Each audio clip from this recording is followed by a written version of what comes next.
Hey everybody, welcome to the Friday 3D Printing Community Hangout. This week we're doing something a little bit different. We've got two different topics. We have the board members, committee, organizers, whatever you want to call them, our friends that are doing organizing the EARF, East Coast Rep Festival 2019 in October in Bel Air, Maryland. They're on tonight to give us some updates, some news, and let us know the happenings with the East Coast Rep Festival. Following their announcements, and they'll probably take a little bit of time to answer some questions if you have them in the chat, if they have answers for them at this point. Following that, we have Jason Preuss, who recently on Twitter has taken multicolor MMU printing by storm, doing a lithopane using 4 collars and creating a full color picture out of that. If you were at the Midwest Rep Festival, you probably saw Jason's booth and his display. Typically, he's known for being at MRF with the 3D printed full-size grandfather clock and many other really cool, mind-blowing projects that just kind of pushing 3D printing to its limits of what any of us have really thought about doing. So we're going to talk to Jason and get a little bit of his background, a little bit about how he does what he does, and get to ask him some questions. And if you have questions throughout the night, post them in the chat. We'll be watching the chat, and we'll try to get all your questions answered that we possibly can.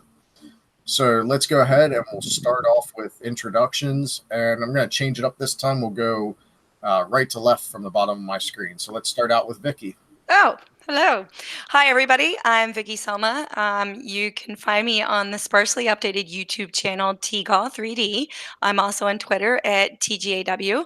I'm here tonight because I'm one of the board members of EARF, and I'll be talking to you a little bit later about tickets. Awesome. Thanks, Vicky. All right, next up, we've got Sean.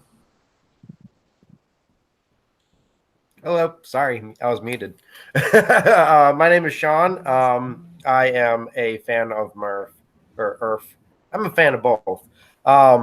So I do random things on the internet. I make stuff. I do a lot of artwork. And yeah, you can find me at artmods_ on Instagram and Twitter.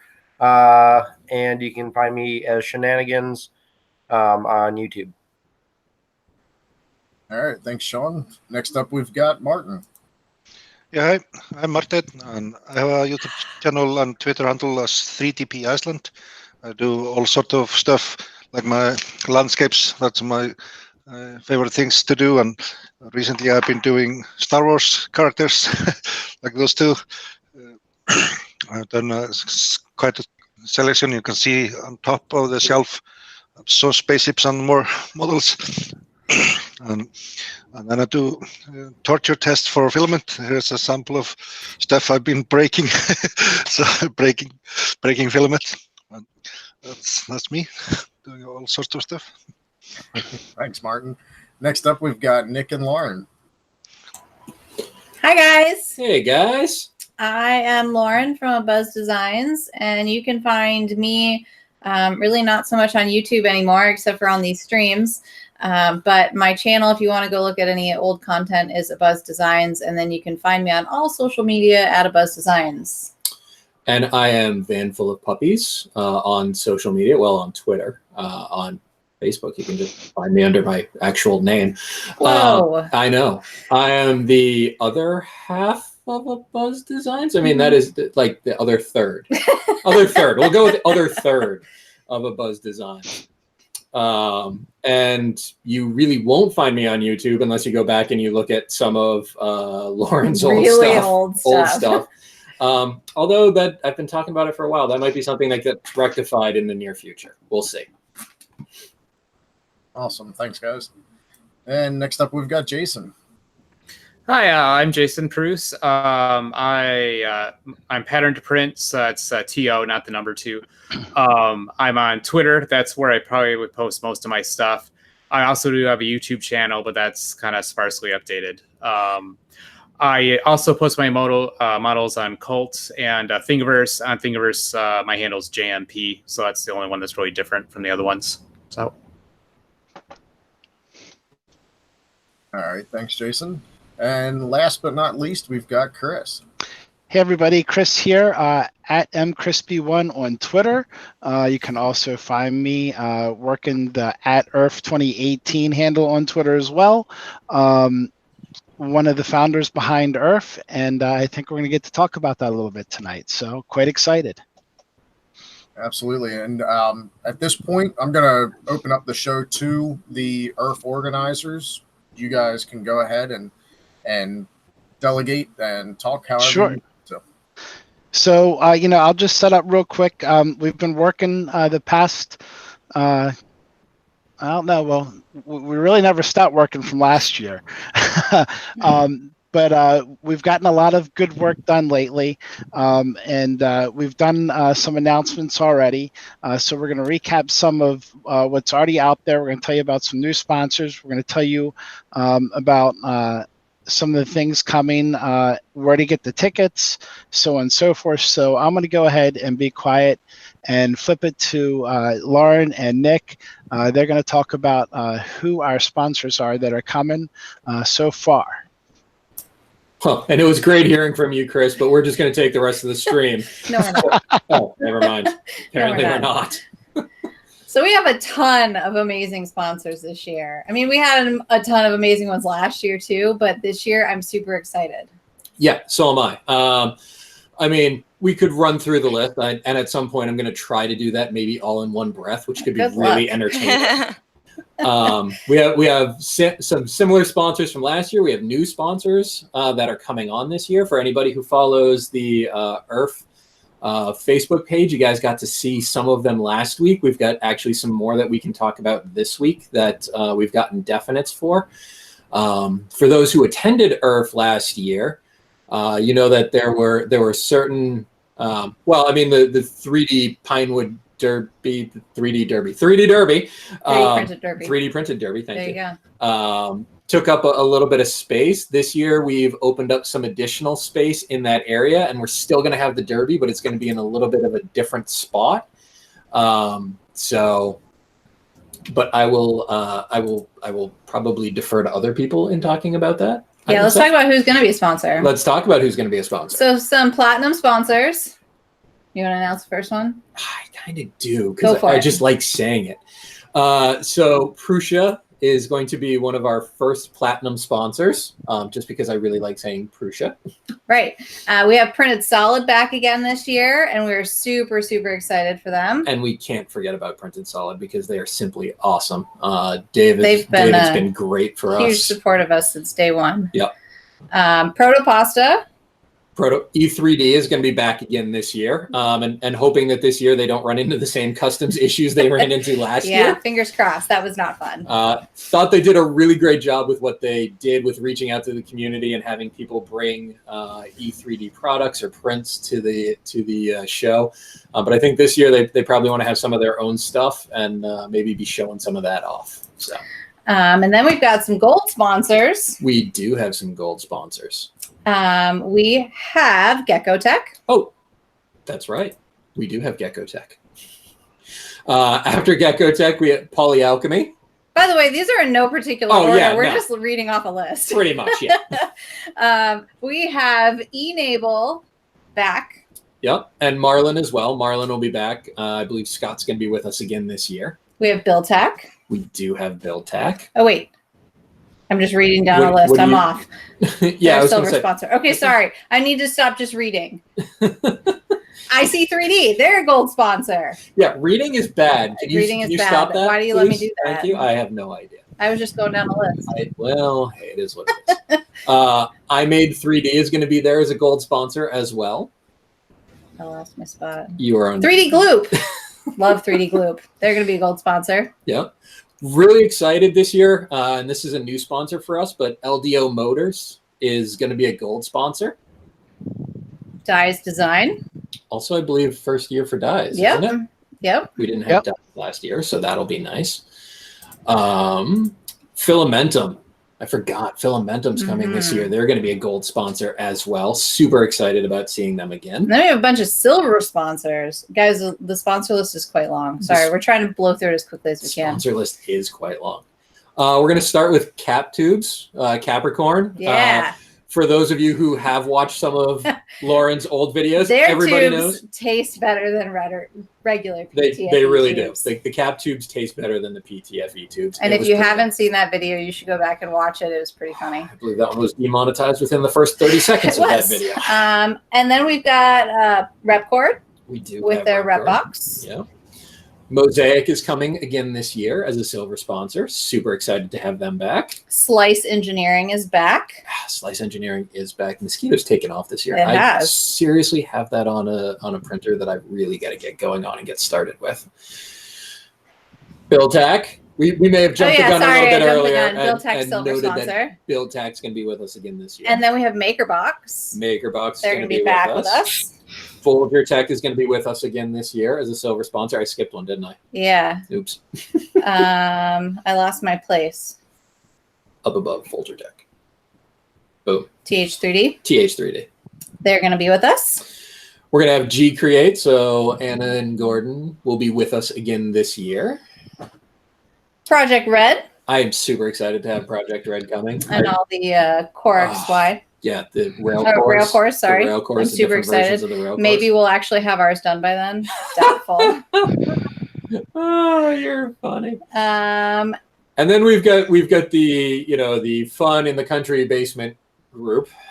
Walter, who I don't see with us. I thought I heard him earlier. He was on earlier. He was here earlier. It's a little past his bedtime. Fair enough. That is right. He wakes up early. I can't do that. And then we have a handful of bronze sponsors. We do have bronze sponsors. So we've got the White Knight. We do have White Knight, who I believe Carl was with us last year. He was showing last year. He was exhibiting last year. Yep. He won the best in show for the Derby car, I believe. Oh, yes. That's right. He did. I forgot about that. And I believe I saw him in the chat as well. Oh, I did see Carl in the chat earlier. I will say that the thing that I remember about Carl, besides the fact that his setup, I just remember Star-Lord. Like every time I walked by it, I thought it was a person. So it totally threw me off. That might be because that's where I was hanging out most of the time. Okay, we just found out that ExoSlide upgraded to silver, so we missed them in our silver grouping. They were in our bronze grouping originally, but they are upgraded to silver, which is super exciting. Love it. And then we have Nanomaterials, who's a bronze sponsor this year, and I believe new to us. I don't think we had them last year. I don't think so. No. Then we have 3DPC Tech. I think that's the whole list so far for bronze sponsorships of everything we've got. Yeah. You guys have quite a lineup of sponsors this year. That's awesome. Right? We do. There are a couple agreements still floating out in the wind that we're waiting to come back. So you're probably going to see a couple more names get added. But at this point, our sponsor booths are sold out. We're shocked and amazed that it happened so quickly, but we're very thankful to all those sponsors that are coming out. Awesome. Okay, shall I do my news? I think you're what people want to hear from at this point. All right. Hi, everybody. This is Vicky Soma, and I got the lucky news of telling you guys that the tickets are now on sale at Eventbrite. The URL is earth2019.eventbrite.com. And what you can expect is a similar kind of pricing to last year, where the adult tickets are going to be $10 when you buy them ahead of time. And that's for both days of the event, the Saturday and Sunday. If you have a project or a printer or any kind of 3D printed related endeavor that you would like to share, exhibitor tables are also just $10. And it would be a 6-foot table. And we do ask that you only go ahead and get one table right now. We have just 84 tables available for the exhibitors right now. If you do have like a larger project and you do have a need that's going to take more than one table, go ahead and reach out to the organizers, either Lauren, Nick, myself, or Chris, and we can discuss that with you. Another new thing that this year is we have a limited amount of what we call bronze sponsorship tables. And this is if you want to go ahead and try to sell or do any kind of commercial activity at the event. So, you know, Lauren is very successful at Etsy. I do craft shows. So if you wanted to try your product at the event, then that would be $100, and you would have an 8-foot table. If you're an exhibitor, we do ask that you go ahead and bring a power strip or, you know, an extension cord. We'll have power stations at the event, but you just want to plug. Kids, anybody under 18 is going to be completely free for the event, just like last year. And we do have military and senior discounts. And then my last little thing that I would tell you is if you're on the fence about if you want to exhibit or not, if you have a little bit of imposter syndrome, I would remind you that this 3D printing community in this event is very embracing and very supportive, and don't have imposter syndrome. I was scared my very first Maker Faire, and I look back on that 5 years ago, and there's no need for me to be scared, and there's no need for you to be scared too. Come and be an exhibitor. Cool. All right. So the Pinewood Derby is coming back. I reached out. Our track, it was nice to have a track last year. It gave us the opportunity to have the first run. But we're going to have a new track this year. It's going to be an aluminum track, so I'm excited about that upgrade. Some people have seen me recently print this MMU Earth logo up. Matt was the person who modeled this up for me in MMU format. He's putting this up. It's actually already up on his Patreon site. It's a free download, no charge to pull it down. He's got it on there, so anybody wants to go ahead and pull this down and hit Matt's Patreon site. She'll pop a link up for that, so people know where to grab this. So that's available for everybody right now. We are always looking for volunteers for the show. If you think you'd be able to volunteer the show, if you're attending, if you can give us a 3-hour block of your time, we'll get you a spiffy shirt, something like this, and we'll get you into the show for free. Again, just for 3 hours of your time. Shoot us an email at info@eastcoastrepfest.com. And I have one more thing to throw out here. I started a conversation with somebody last December because the team, we talk about when the show wraps up, you know, what are some of the things that we can do for next year. And we talked about some things, and I started a conversation with somebody in December.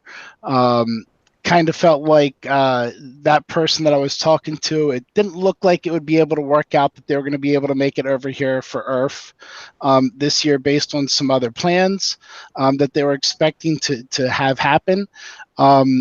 Those plans didn't happen. Shortly after Murph, I think it was the Monday after Murph, Joe, the 3D printing professor, sent a tweet out and said, "Hey, why haven't we gotten Adrian Bowyer to one of these American Rep Fests yet?" And I talked to Joe real quick, and then I picked up my email conversation that I started with Mr. Bowyer back in December. And just this week, the Earth team, and we can only do this because of our sponsors, all of our sponsors. We're bringing Mr. Bowyer to Earth 2019 this year. He's going to be at the show. He's not going to have a booth. He doesn't want a booth. He wants to walk around with his backpack full of goodies, as he said. He wants to meet and greet and talk to people, see machines, and he's going to give a speech at the show. He's going to be our keynote speaker, obviously. So that is, I think, some pretty big news. We're very excited to having him coming out. We had to work to get a lot of the things done. But hey, I hope this pleases everybody. I think this is a unique opportunity for us all. Well, awesome. And like Chris said, I posted the link to get the files for the East Coast Rep Rap Festival logo. If there is enough interest in one for people who don't have MMU printers, Palette or Prusso's MMU, post in the comments on Patreon. If there's enough interest, I will make it layered so that people with single nozzle printers can print doing filament swaps. Like Vicky has a great video on how to do that. Honestly, every time I do it, I refer back to Vicky's to remember how to do it. So definitely check out Vicky's YouTube channel for directions on that. If you have enough interest, post in the comments, say you'd like it, and I'll try to get one up sooner rather than later. It is in the works. It's just not as high on priorities at the moment. If anybody in the chat has questions for the IRF organizers, the links have been posted in the chat. I will make sure to get the additional links down in the description.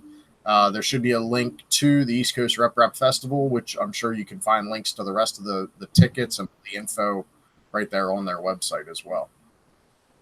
Did anybody on the panel have any questions for the IRF organizers or the IRF organizers? Do you guys have anything else?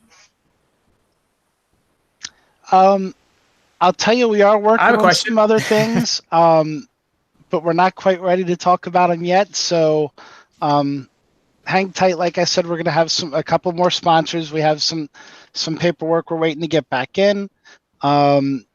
I know one of the things that we're going to be doing for E3D, and I'll say that the Derby registrations, they're not on the web on the Eventbrite site yet. We'll get those added on a little bit later. We have a long time before we need to do that, but that'll come on the Eventbrite site. We are going to set up a free ticket on the Eventbrite site for tool changers. We want to set up for everybody that is bringing a tool changer to set up a tool changer corral, which would be near the booth most likely. We thought it would be neat to keep all those together, and there'll be some other announcements as we go through the summer before we get to the event. But Vicky, Nick, Lauren, and anything else you all can think of? Did you say where and when it was? Oh yes, that would be October 12th and 13th. Martin, why are you asking ridiculous questions? Same location as before, which is Bel Air, Maryland. Yep. The Aberdeen Proving Grounds Federal Credit Union Arena at Hartford Community College in Bel Air, Maryland, October 12th and the 13th. He may have just been reading that directly off our website. Except I can't read, so you know. Vicky kind of alluded to it a little bit as far as being an exhibitor. If you're on the fence about whether to sign up to come, I'd like to extend that to if you're on the fence of whether to come to the event exhibitor or as a just to look as a guest. Come. If anybody's ever been to MRF or ever been to IRF, they will tell you the same thing. Come. You will not regret the trip. It's totally worth it. Even just to stop and talk to the people here on the panel tonight, the people who've been on the Friday night hangouts.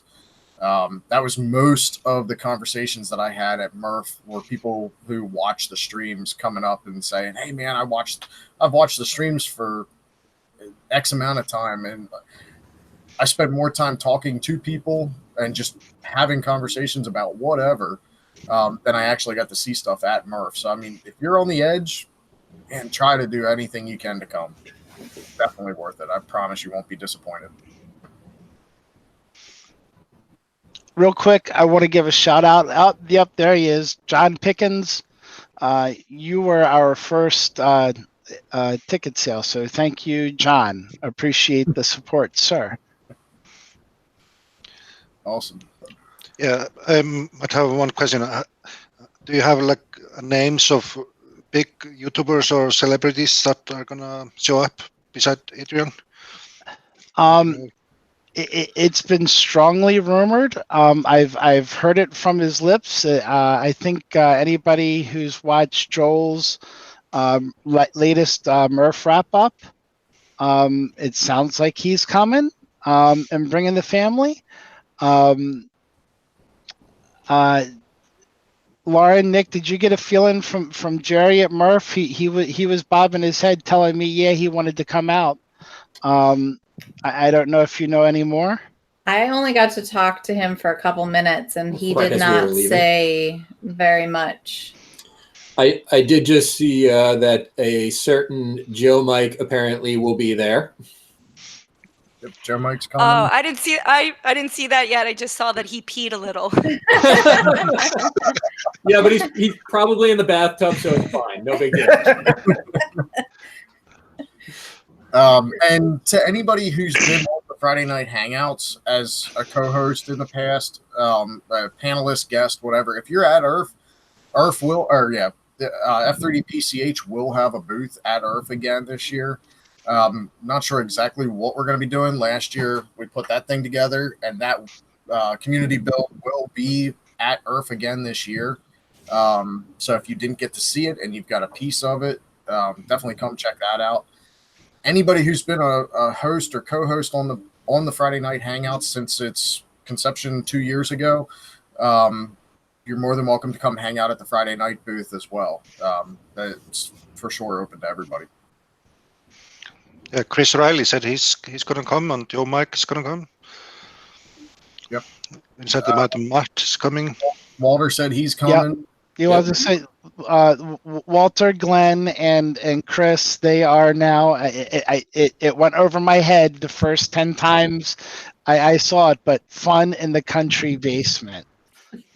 So one word from each, and that's their new mix-up now. I like it. It sounds like fun. So there have been talks with other people as well, but nothing. I love you guys, but we can't give you all the secrets in April. We gotta hold on to some stuff. It's October, folks. We got 6 months to keep teasing stuff. We'll keep trying to tease it out of you, Nick. It's okay.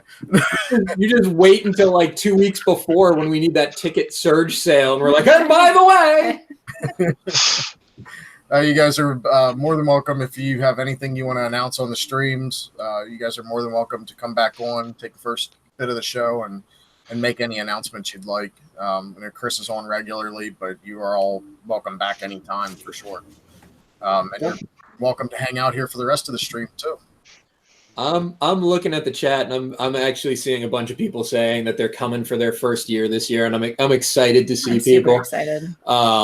We had, what was it, a little over 700 last year? I think it was a little under 750 through the door last year. Yeah. And I'd love to see more than that this year, but that's simply because I like talking with people and interacting. So never. I know I'm shy and a wallflower and all, but yeah, occasionally I leave my comfort zone to talk with people. I know Carl's in the chat.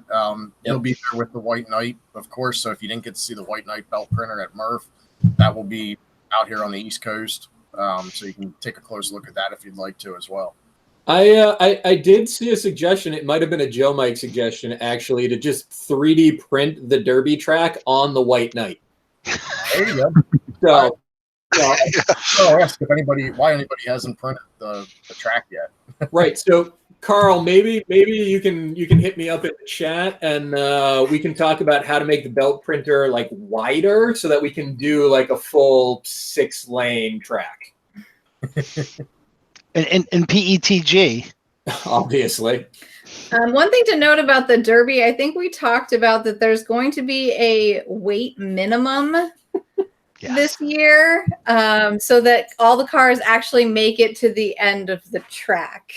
That helps. I feel a little bit of judgment there. I watch a lot of F1. I 3D printed an Open RC. I wanted it to be light, so I made it out of carbon fiber. And it didn't make it down the track. But that's because Pooch's car came apart and hit mine. So maybe, but there was a lot of like jumping the track and stuff last year. So we're gonna have a minimum. I don't know what that's gonna be yet, but just to keep that in mind, if you are planning on printing your Derby car, to make sure you've got a place to put in weights. So it's safe to say then we're gonna get an official 3D printed Derby car regulations now? Yes. I mean, there is one on the website, but that one will be updated when we figure out what the weight needs to be. Awesome. I mean, like standard Pinewood Derby, you want it to be as close to the maximum weight as possible. So keep that in mind. The other thing is we can probably do a better job of having some stick-on weights just to weight people up if need be. Yeah. I'm already seeing the comments about pooch and racing just in general. Dangerous. Nice thing is, you push a nice elderly gentleman out of the way in the Pinewood Derby. And how do people, I don't know if we said it or not, but just if we did one more time, how do people enter for the Pinewood Derby or the 3D printed? For the Derby, we will put, and they're not on there today, but we will put the free registration on the Eventbrite site. That'll probably get on there in the next month or so. Last year, I want to say we had, it was close to 32, I think. 37. I just looked it up on the website. Yeah. Yeah. We need a heavy class. and no propellants inside. I know the university isn't very conducive to rocket engines and CO2 charges. Well, that's engineering. No, I don't want to see any of your engineering, sir. I'm sorry, Sean. Not my engineer. Oh, you definitely don't want to see that. Unlimited class. We're gonna have the unlimited class about a mile up the road where we can light off rocket engines or something. I'm extremely tempted this year to do more rigorous testing, and by more rigorous testing, I mean grabbing Lauren's hairdryer and holding it in front of my car and seeing how the wind goes over it. It's gonna be great. Awesome. It'll melt. Perfect. The wind will go over really well for a few seconds, and then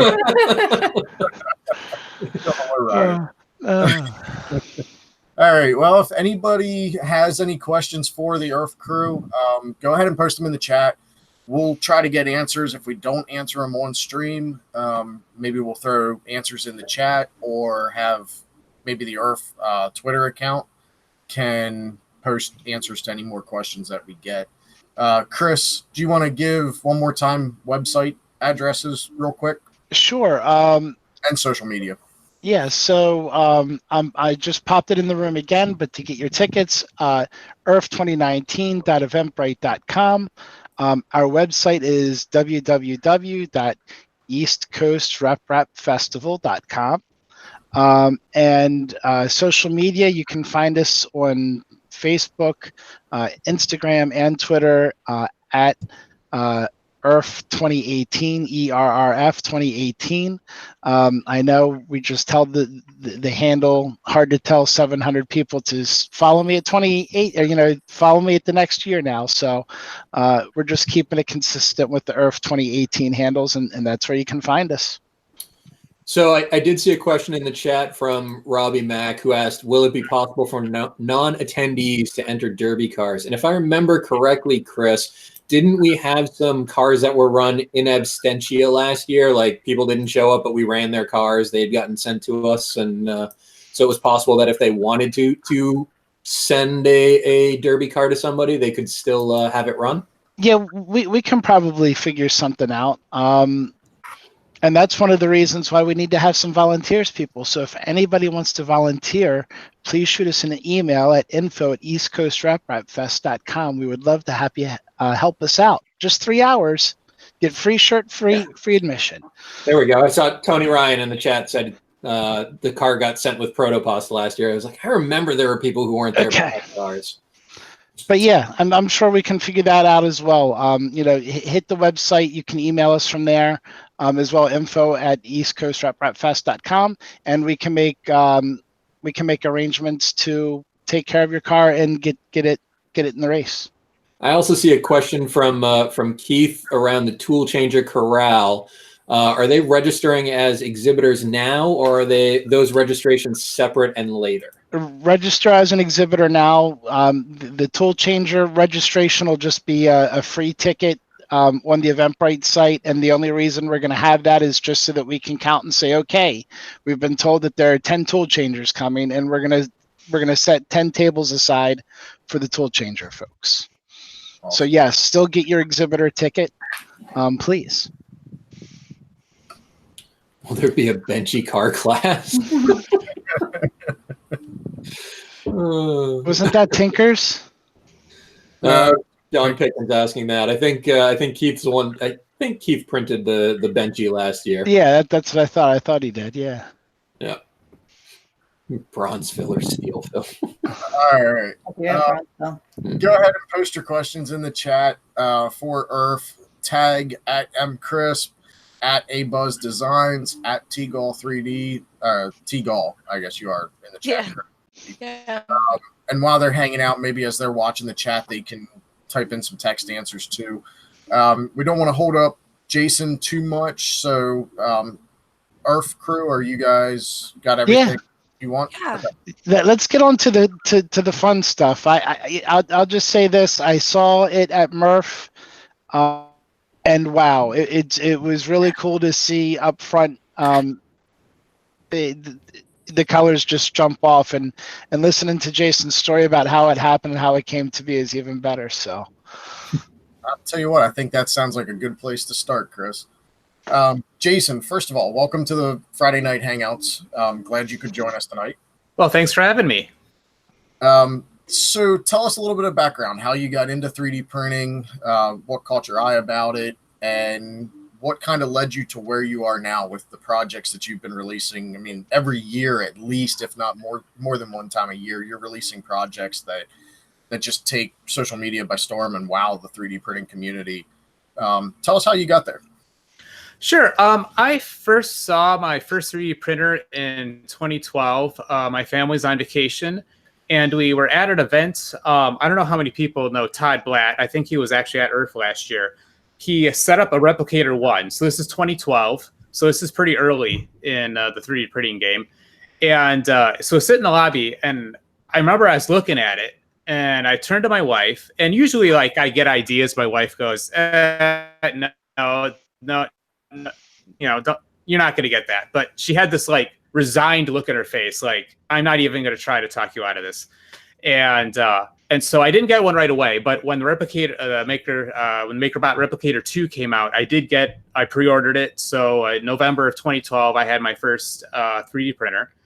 And what I first started doing, what I used to do before I did 3D printing, is I used to do scroll saw cutting. And that was fun, but when my daughter was born, it was kind of hard for me to kind of like hide in the basement for 3 weeks at a time as I, cut out a clock or something and still stay married.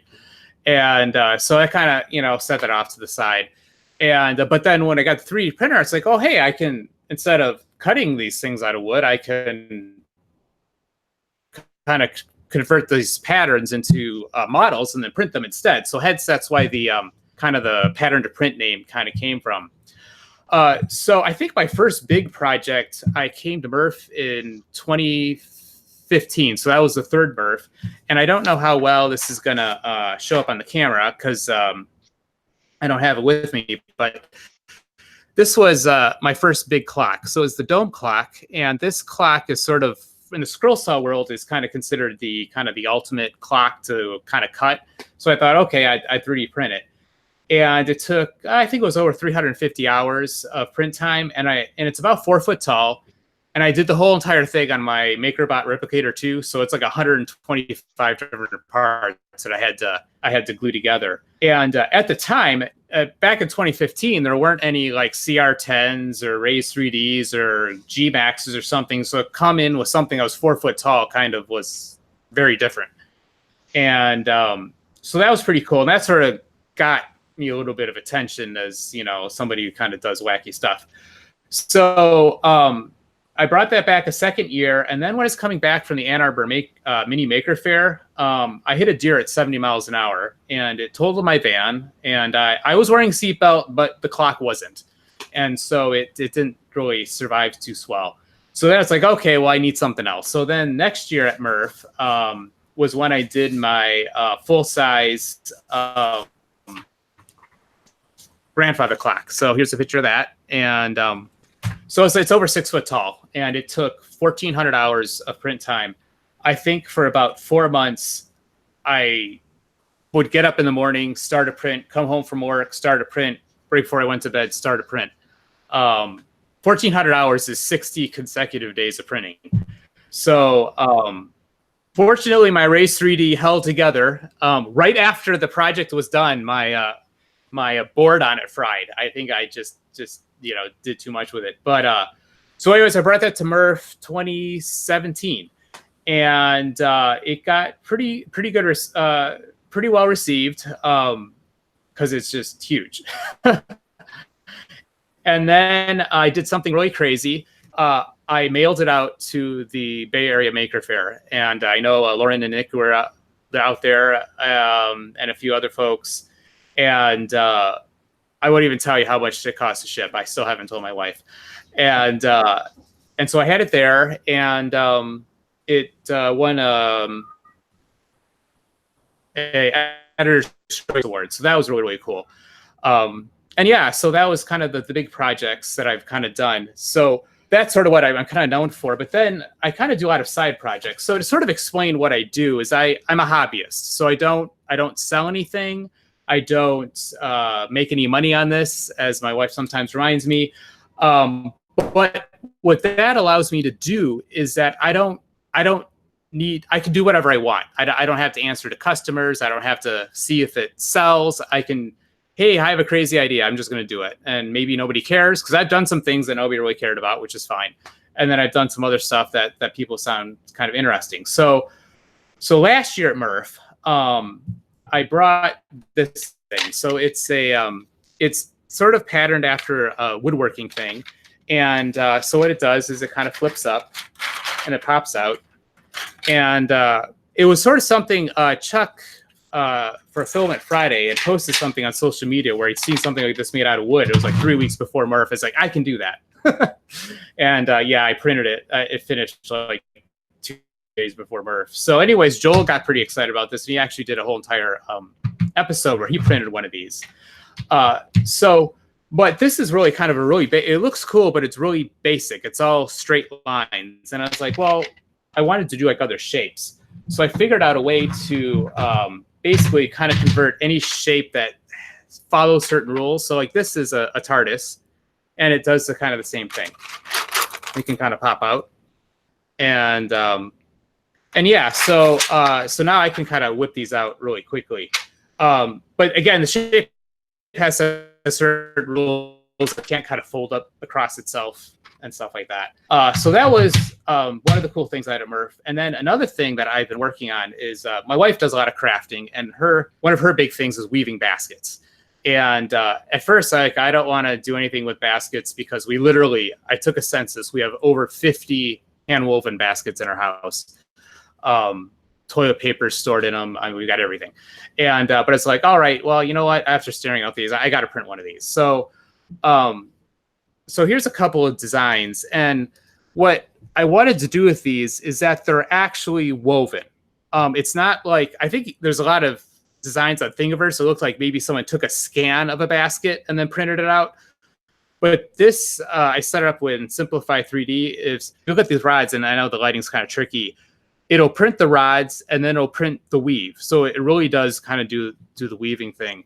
I did do a video of this on my YouTube channel that like 50 people watch. So if you want to be 51, it kind of shows it. And then another example of that is right after the Wavy Wednesday thing ended, I finally got around to making a wavy basket. But it's the same sort of thing, and all that. I should know that I do most of my design work in OpenSCAD, just because I'm a programmer. It just works with my brain. I know a lot of people, you say OpenSCAD and they go into convulsions. But then on the other hand, when people say Blender, sorry, Vicky, I go into convulsions. I actually took a class in Blender and I still can't do anything with it. So I think it's what kind of the cool things about 3D printing tools is that there's so many different tools that there's a tool for somebody, everybody's got a tool for them. So I had that, but then of course the thing that everyone else is kind of excited about is, and I'm trying to think, I had messed with colors before.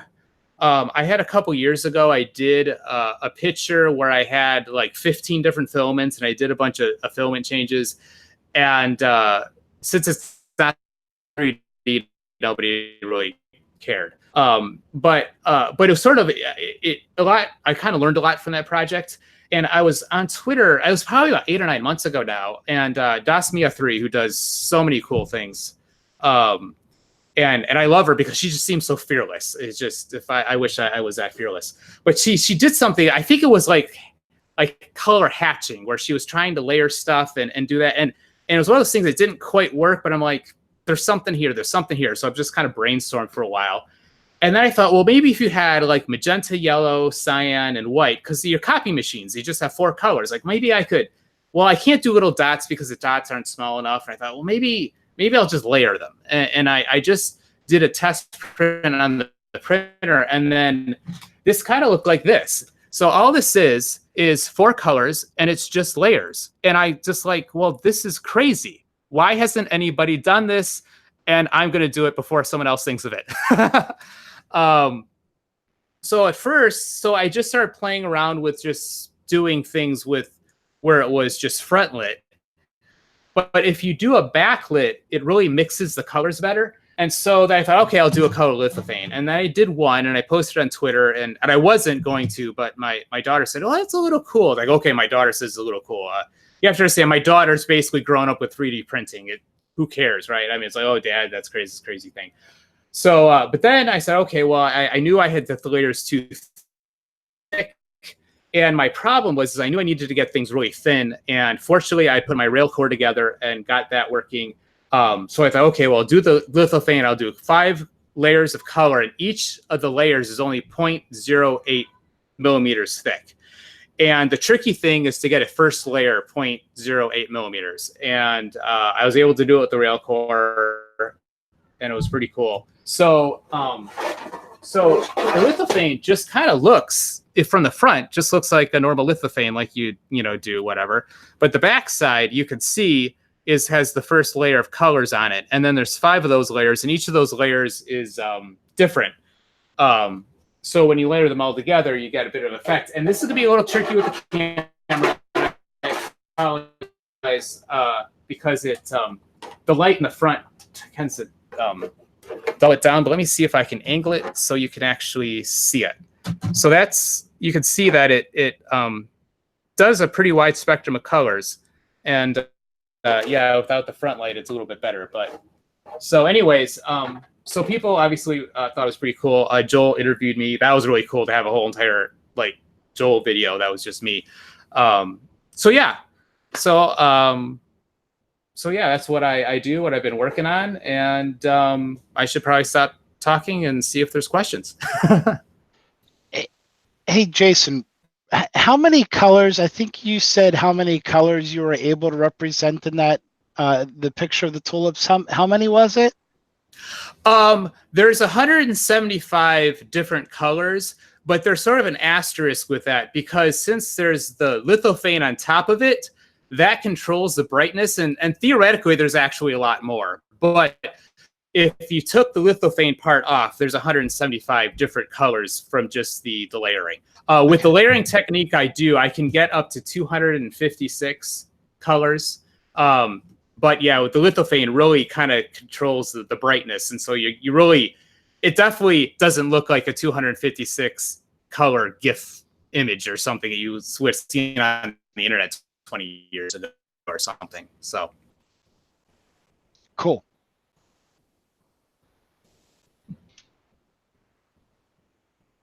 Oh, I think you're muted. I can't hear your question. Yeah, so your lips are moving, but nothing's coming out. By now. John Pickens asked in the chat if you think it would be possible to wrap those collars around a 3D object. So rather than doing a lithophane, actually colorizing something in that same way.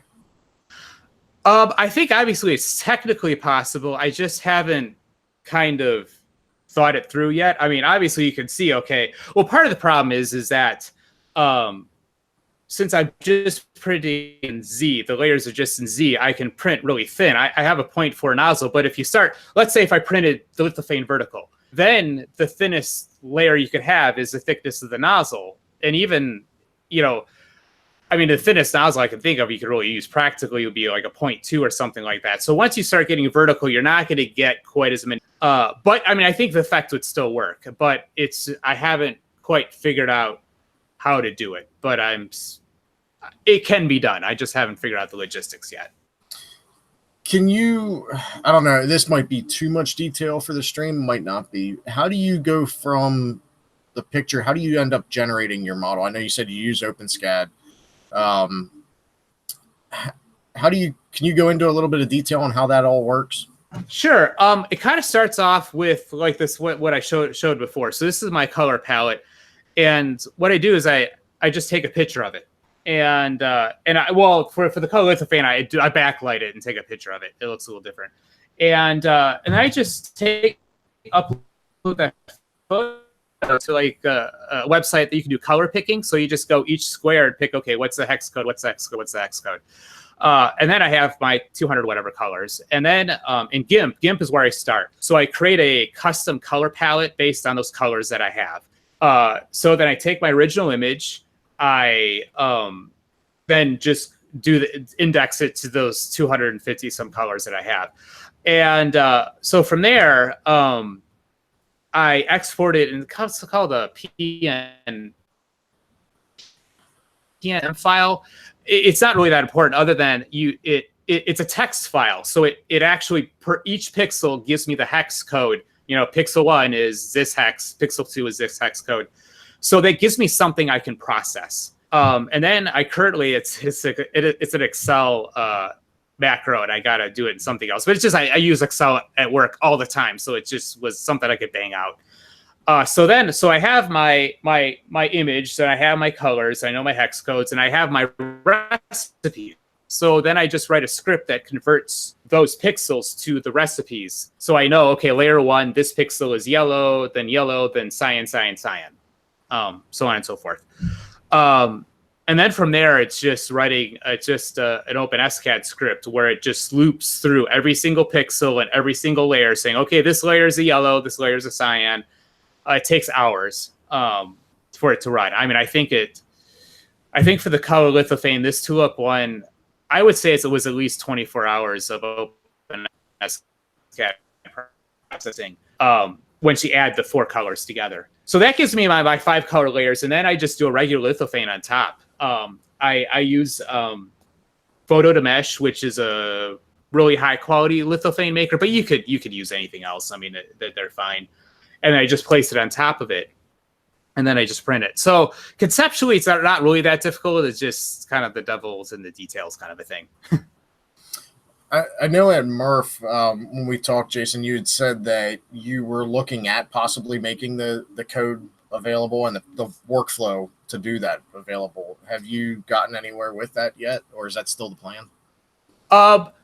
Well, I guess there's 2 possible plans. I haven't done much work with cleaning up the code because it really does need to be cleaned up. But I am, and I don't want to say who it is because I don't want to put pressure on them. I am working with someone, and we've had someone who I believe has the chops to actually figure this out. And it would be a website that basically you could take your photo to a website and it would convert it. We're actually already in the testing phase. It's not there yet, and I don't know. The samples I've been given have been quite small, so I don't know if you get bigger, if it's gonna kind of crash his server or whatever. But it is in process.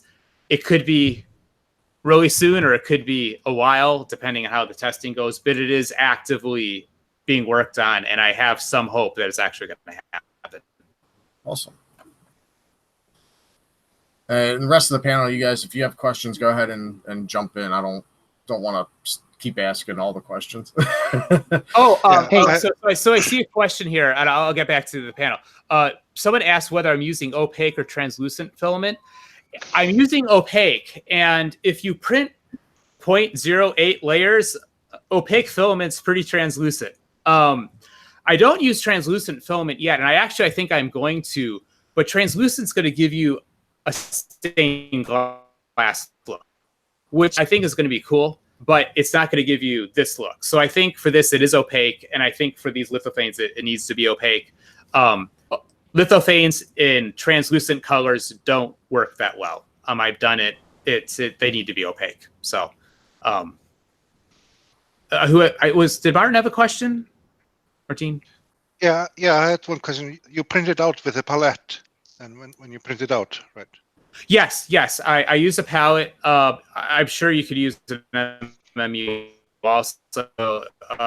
But so with the palette, I have 4 colors, and so it was the cyan, magenta, yellow, and white. I have the Palette 2 Pro. I also have the Palette Plus, which has worked pretty well for me.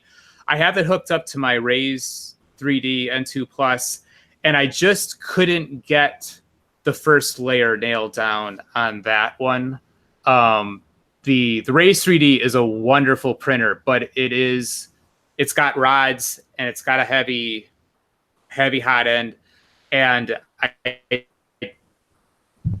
I couldn't get that first layer down. So I actually kind of pressed my Railcore into service before it was really ready, but I ran out of time. So the Railcore with the linear rails and all the goodies that it has, I was able to get that first layer kind of nailed. And the Palette 2 Pro, I have that with my Railcore, and I've had minimal problems with that. As long as you don't use crappy old PLA, it works really well. If you have crappy old PLA, you'll be spending a half an hour tearing it apart and getting little bits out of it. Yeah, that was my findings with the palette as well. Old brittle filament is not going to make you happy. It's got too much bending going on. Yeah, too many bends. So, do you have any projects in the works? Something new that you're working on?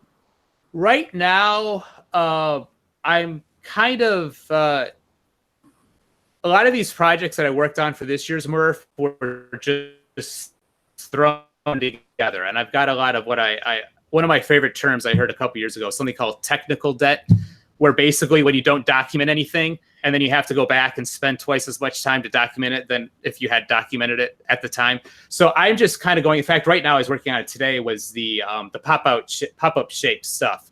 Just going through my program and, okay, what did I really do and how can I streamline it and kind of like that. So I'm kind of going through these projects. I think I want to do a lot more with the baskets. But to do that, I have to bite the bullet and learn Fusion 360. And that's going to take some time. These visual CAD programs just aren't my thing, but I just have to do it. So I'm going to have to spend a month and go through a book and just learn it. I did take a class on my Makerspace. This actually was done in Fusion 360, but this is, the only one I've done. So I think that's right now I'm more into the kind of basic research stage of work. I just need to get stuff done. But my wife did give me approval to go to IRF, so I now have a deadline of more projects for October. So we'll see. So even though this is your first time at IRF, your creations were at IRF last year. You were my neighbor. Oh yeah, I did. I did mail off. It was one of those things where, unfortunately, by the time the IRF dates were released, I had already had planned the family vacation, and while my family is very tolerant of my 3D printing habit, canceling the family vacation was not like to happen. Or, oh, sure, you guys, you two go to San Francisco out. No, it wouldn't have worked. So, but plenty had time on this, and yeah, and it was one of those things where I haven't met Vicky in person, and she's like on my short list of people I really need to meet, and I'll be looking forward to actually finally able to do that. Yeah. You said some of the inspiration you get for stuff like the woven baskets and stuff is from things around you. What made you think about doing the collar palette to begin with? Like, what put that idea in your head? Yeah, I think it was, like I said, I had done a lot of the work I had done for that came from when I was trying to sort of do these single layer colors where I was like changing the filament a whole bunch of times. And yeah, it was just seeing, like I said, Dasmia on Twitter, it's just like, hey, it was really weird because what I did really wasn't what she really did at all, but it was just it was something where I had thought about color lithophanes for a really long time.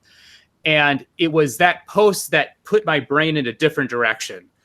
And I think it kind of unlocked like, oh, let's go this way. And then once it did that, then I just became obsessed. Like, you know, and one of the things I didn't mention is the filament I'm using is special filament. It's not just cyan, yellow, magenta. I mean, it's filament that's used in color mixing hot ends. It's like a pure yellow, a pure magenta. Because I didn't try using it with other just random yellow, but I'm sure it'd be kind of muddy. That's kind of what happens when you use paint that isn't, you know, pure pigments or whatever. I mean, it took me a couple months to find the filament. And unfortunately, the source I got was Ord, and they're gone now.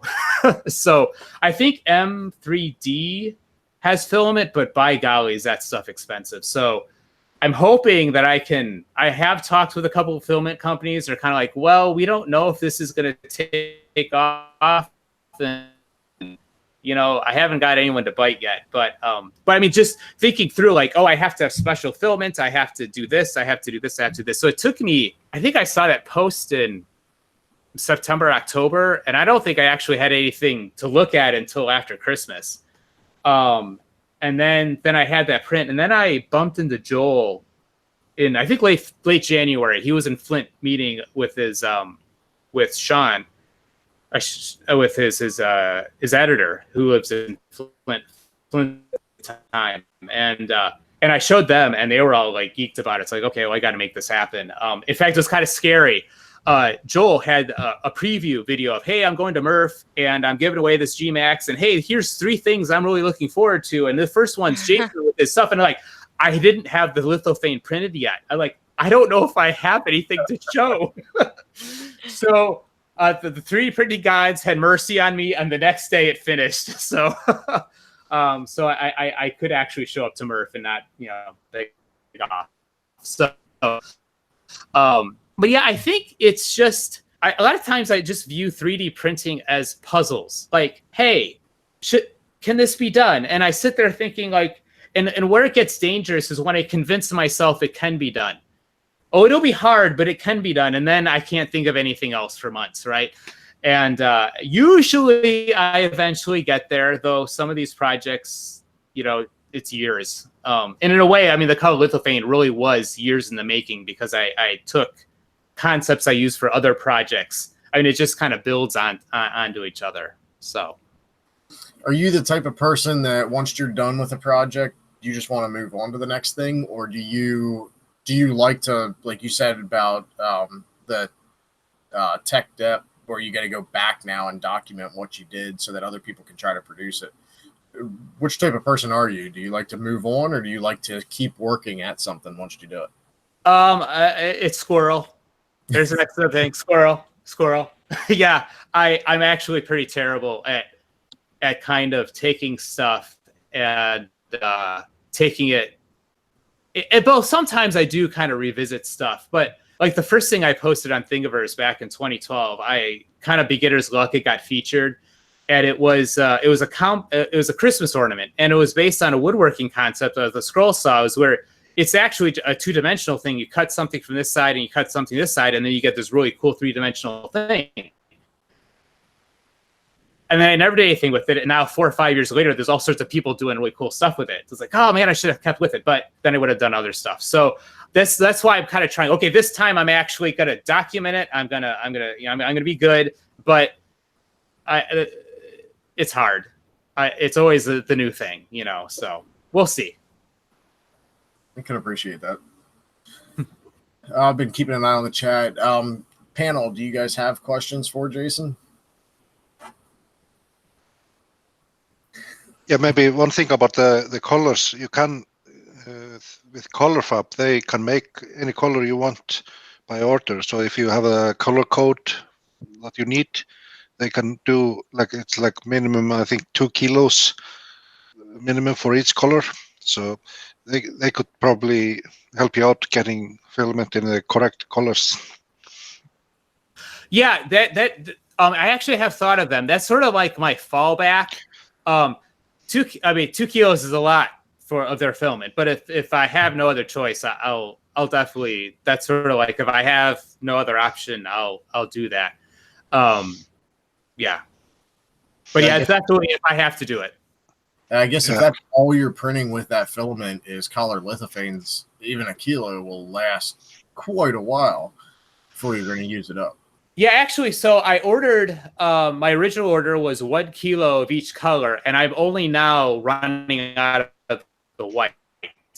I actually have quite a bit of the other colors on the original roll, and I have second rolls of all the colors except yellow, so I have to be careful with the yellow. But I do have plenty for a while, so I'm good. When I was in Flint, Bill Steele, he does the chameleon thing, and he's working on that, and he was in Flint, and he was really geeked about this, and I was actually afraid he was going to buy up all the the stock out there, but he only bought the ABS stuff, so I was okay. But yeah, I think they're not making anymore. I think because Ord had a Kickstarter to do like a 5-color changer thing. I think the Kickstarter failed, and now I think the whole company's just kind of collapsed. So way it goes. Yeah. Well, if anybody has any contacts with them, do you know, were they producing their own filament, or were they having it manufactured? They actually, I think, and I haven't. It's one of those things. I know who made their filament. It was actually a place in Grand Rapids. I think it was 3DX. Oh, I'm blanking on the rest of their name. 3DX. Yeah, and they're in Grand Rapids, and basically I didn't know if Ord like had a special like, hey, we had you design this filament, so you can't have anybody else, make it.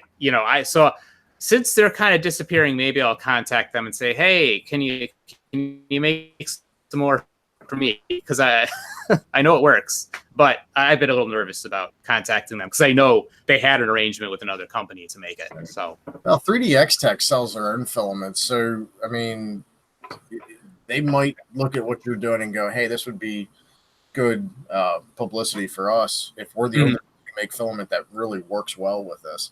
What kind of material were you looking for, Jason? It's just PLA, and it's cyan, magenta, and yellow, but it's got to be like pure. It can't have any other color to it, so it's just pure those colors. And I think Ord, they actually had their specs, and I copied down what they had their color codes or whatever. But it's basically it's no other color but yellow. I mean, I'm actually. The ironic thing about it is I'm actually red-green colorblind, so I actually have to rely on my wife to help me out with a lot of this stuff. But yeah, it really shouldn't be hard to make. It's just, is there a demand for the product? So yeah. Sean, do we have to get Michael on another stream with Jason so the two of them can talk? I'm already. Already gears are turning.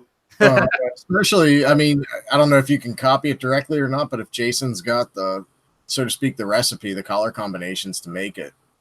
Yeah, I know exactly. I know what he wants. Yeah, if Jason, if you want to just shoot me an email, okay, I'll get you in contact with us, and we will see if we can make those colors for you. Okay, cool. Thanks. Yeah, that'd be helpful. Yeah, I want to see your stuff come to life even more. So, and if you have the right, if you have the right paint for the brush, then yeah, Hey, Jason.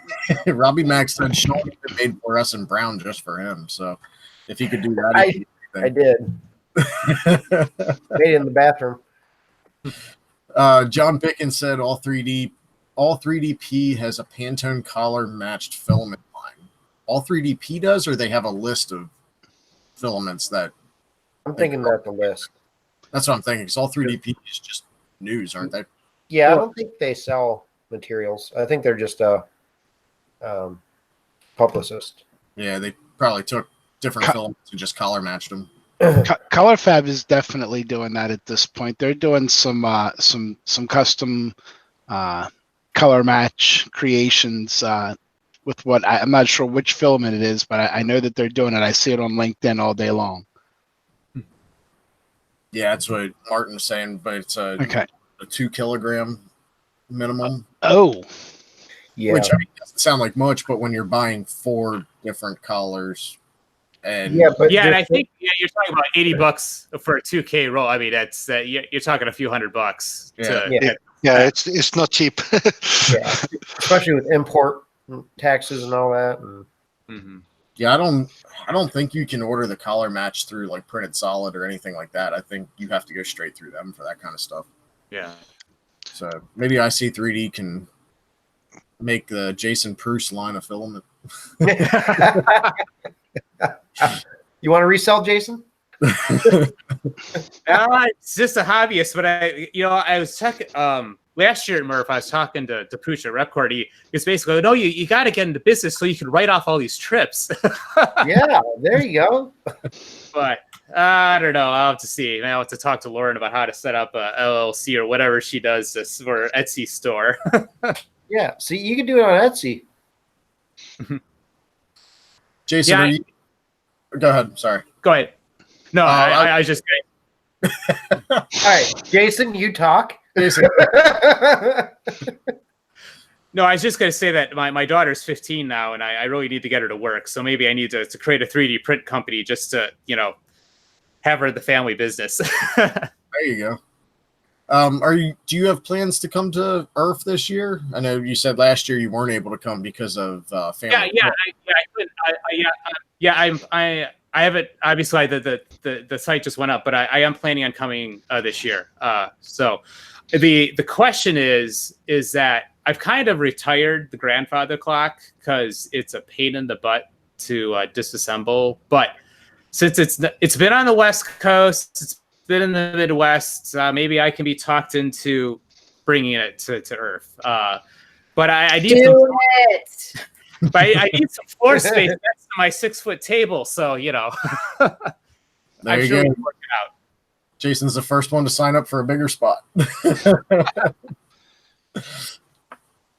Jason, if you bring it, we'll get you worked out. Okay, I figured. I'm just checking the chat here. To follow up on the All 3DP thing from John Pickens, he said, you're right. The All 3DP was referring to a product line by Fiber Force, which is providing Pantone product line of filaments. So it's Fiber Force. I didn't know Fiber Force was doing that. Yeah. Robbie Mack said about large format consistency is key for collar matching over the long haul. Just looking, if anybody has questions for Jason or again for Earth as well, I'd be more than happy to ask either which question.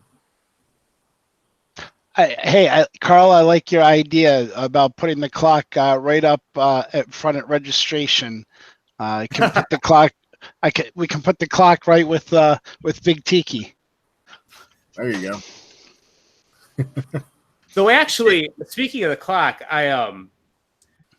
so the clock, since I had the Raise 3D by the time I did the grandfather clock, so I was able to do much bigger pieces, but it's still a lot of pieces. And if I could get on the beta for the White Knight, maybe I could that would be perfect for those clock pieces, but trying to get it justified by the wife. But hey, Vicky, do you want to post links in the chat again for getting a booth at Earth? Yeah, I just saw that from. Sorry, Jason. I didn't mean to. Oh no, Are there other events besides the Earths that you go to? I used to do a fair number of maker fairs. Being in Michigan, there's a maker fair in St. Joe. It's a small one. I did the Detroit one, and I did the Ann Arbor one. And of course, I also was at Bay Area Maker Fair a couple years ago. But I'm finding with the maker fairs is that, they advertise it as the world's biggest show and tell on Earth, but it's not show and tell anymore. I mean, I go to these things and people are like, well, what are you selling? Well, I'm not selling anything. Well, then why are you here? Seriously, I actually getting questions like, why are you here? If you're not selling something, what are you doing? Like, well, it's the greatest show and tell on earth. And I know for the Detroit Maker Faire, unfortunately, the year I went, they had changed sort of how they were doing it, and they like stuck me. The Detroit Maker Faire at the Henry Ford Museum, which is a really cool museum, but they like stuck me out in the middle of like the steam engines, and I didn't see anybody. I mean, I was like standing there for 2 hours. I didn't have a single person walk by me until I like had a couple people like, oh, great, there's another one of these tables. I just came here to the museum. So, but yeah, so I'm not doing the Maker Fairs much anymore because I just think the audience has changed, and they're expecting either that you're selling something or that you're, and some of the stuff like educating kids on stuff, which is great, doing projects, but just sort of, hey, I'm trying to do some cool stuff. Check it out. It's just really not the same anymore. So I'm not doing those much anymore. But obviously I do Murph every year, and I'm kind of one of the I don't know how many people is in that group, but I've been to every single one. So I don't know how many people can claim that they've been to all 7. But I mean, Murph, it's just 3D printing. It's just cool, so. So Jason, you were at the original in Sonny's garage? Yes, I was. In fact, wow. I have to thank my daughter for that because it was her birthday and my wife had to work. She works at a factory. They're doing inventory, and it's like, so we went down, and that one was different because it was all these pirate cupcakes, and there was a lot of laser cut wood panels there. And so you had all these really ancient cupcake type printers, and then you had the sea of Rostock Max 1s, because that's what they did. And that first one they did the big draw was they had a build for if you showed up on Friday and you bought a Rostock Max V1 kit, you could have it built by the end of the weekend. But it was just a totally different feel. They had one of the guys from the area had this pumpkin carving CNC. Like, it rotated the pumpkin and it carved it. It was crazy. So I was at that first one, and that one was definitely kind of different. But I was glad I was there because it just I could, people do ask me like, how did it like grow? And it just was so organic. If you know John and Sonny, they just sort of rent a building and people show up and like, yeah, y'all do what you want to do.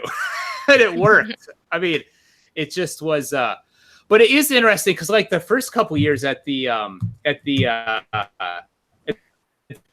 fairgrounds, they had the speakers there and they didn't even use the whole building. It was, and to see it now, to have that building completely packed into another building packed, and we don't have room for speakers anymore. And it just was, it's just crazy. And then like the first few years, there's a lot of like Hackaday was there, and Make Magazine was there. And now it's sort of like those people don't show up anymore. But then you got, Joel and Tom and Maker Noob, and it's sort of gone more to the video rather than the print.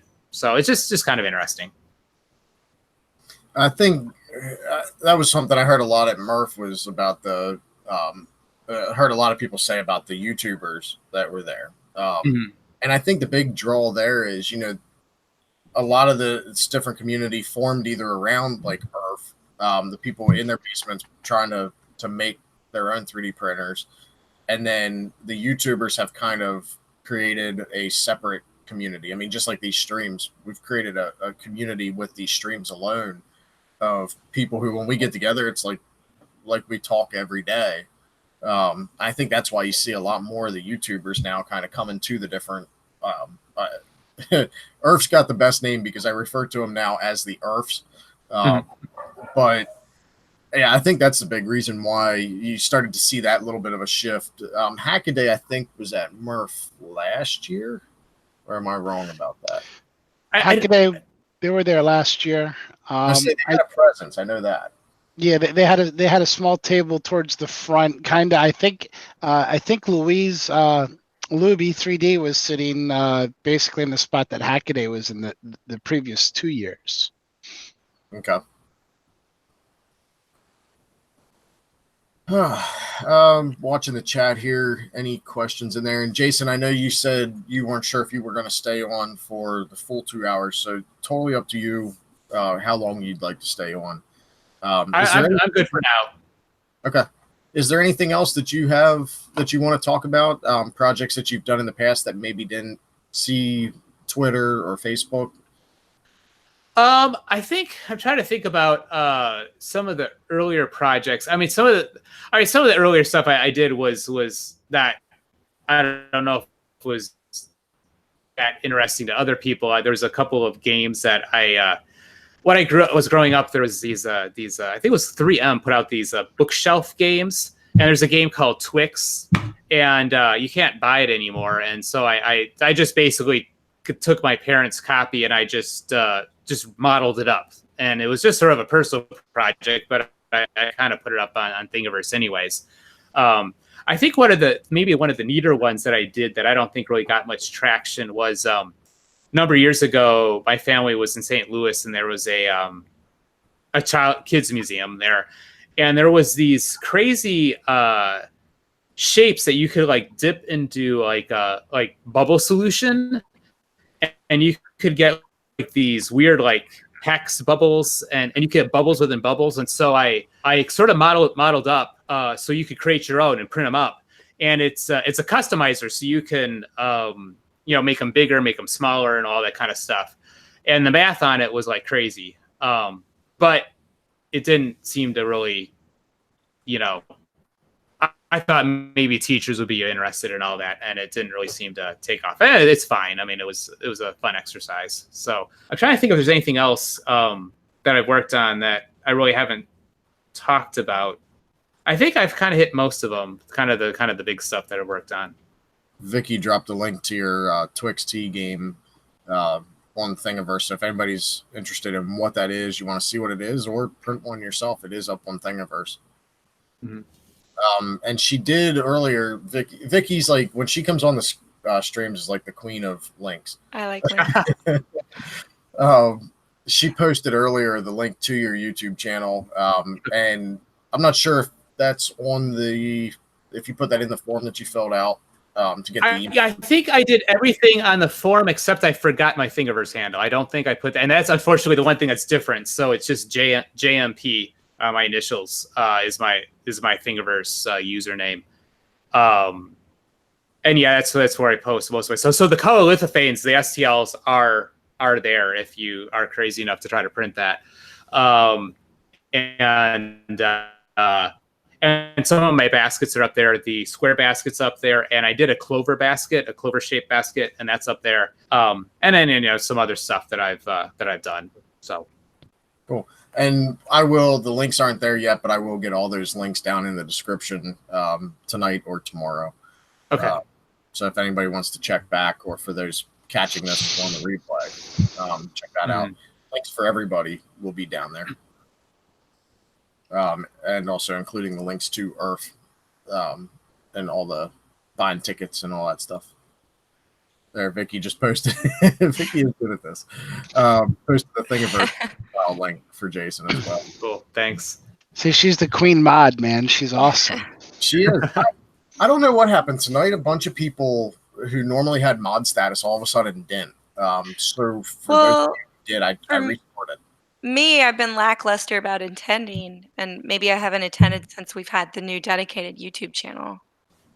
I mean, I was on with the Etsy one, but I didn't need mod privilege. Maybe that's what it was. Yeah, same here. Lauren, I took care of yours earlier too. So yeah, I saw it, and then Vicky got to the links before I could. Oh, she is. She's fast at it. But yeah. Any other questions for Jason from the chat, from the panel? Now's a good time to get those in. We are coming up, getting close to the 2 hour mark. So if there's not any more questions, we may just run through and do outros for everybody. And then if you guys want to continue the conversation in a different direction or stay on the same topic, we can. So does anybody else on the panel have questions for Jason? It might be a very quick question. Jason, I get the sense that my brain and your brain work very similarly. And, you talked about, like trying to figure out the problems. And I think, I'll be running background processes in my brain, and I was just wondering what techniques you use to turn off that problem when you need to go to sleep or be engaged with your children. Or your daughter, I guess, children in my case. Oh, yeah, I know. It's only one daughter. Well, my daughter tends to grab attention, so that's not a problem. I'm so exhausted at the end of the day that I don't have a problem falling asleep. Actually, my problem is more waking up too early and whatnot. It's more of actually focusing at work when I'd rather be thinking about 3D printing than what I'm doing. But I'm not too bad with it. I'm pretty good at just letting the subconscious go, and then in the evenings going, okay, now I can focus on this and not have it be a work-life balance issue. It's actually kind of scary in some ways how little 3D printing I do. Most of the time my printers are sitting idle because most of the stuff I do is in my head. And then by the time I get to the printing part, it's really not that much. Well, except when I print a 6-foot clock. That's a lot of printing. You focused on smaller projects now, right? What was the print time on? Well, that was so. It was about 1,400 hours. So, and that was just a all-consuming. I mean, that was a 6-month.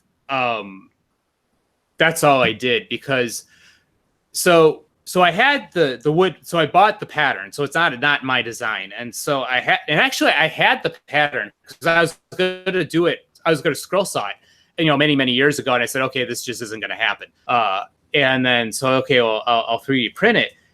Just processing to create the STL files from that thing was a lot of work. And so it was like a race, like, okay, I create some STLs. Okay, let's start printing. And then like, oh, I better create some more STLs. So I can't have the printer not print. And then I got print, it was just this really, it was sort of a kind of an intense, sort of high pressure, kind of wheel that I had to keep going.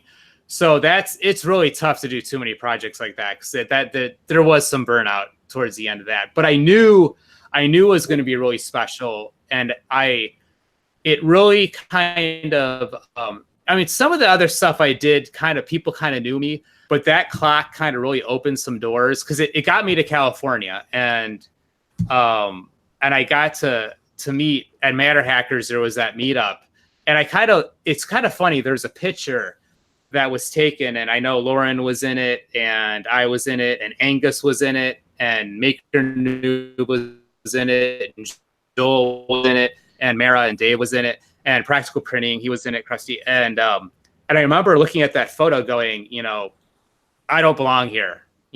These people are just so beyond me. And so I've kind of used that photo as an inspiration, saying, okay, I want to get to the point where people aren't going to look at this photo and think, okay, he didn't belong.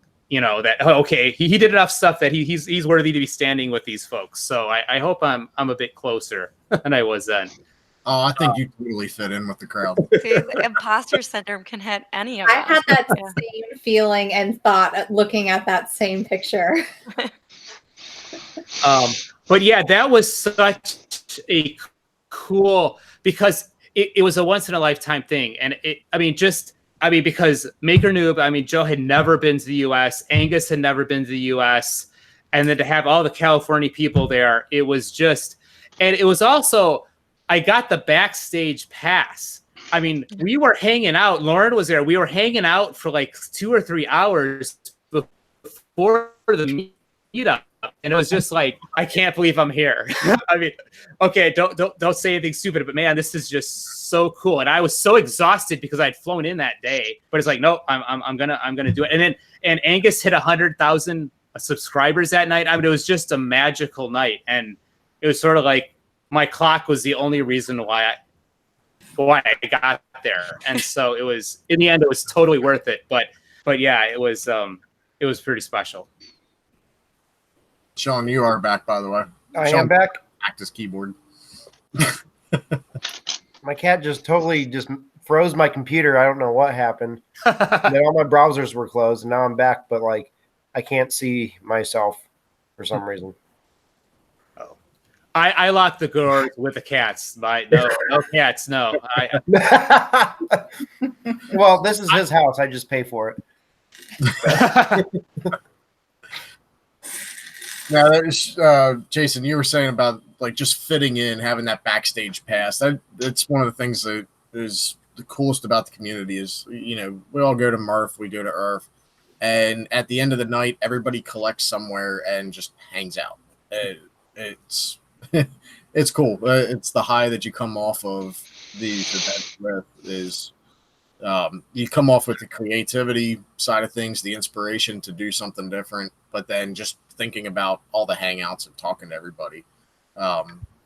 Yeah, you fit right in the crowd. Thanks. One of the things that I found really interesting though is sort of having this backstage area, like when I was at, you know, at the Maker Faire at Bay Area, and even now I've met Joel, you know, off camera, whatever. These people, what you see is what you get. They're not fake. I mean, that's one of the really nice things about the 3D print community.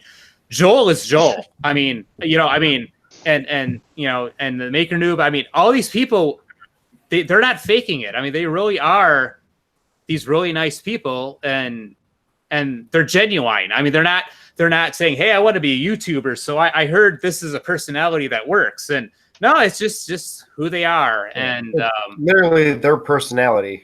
Like, yeah, like that's just the way they talk and act, and it's sometimes cool. they do it on camera, and sometimes they don't. Right, exactly. Get down.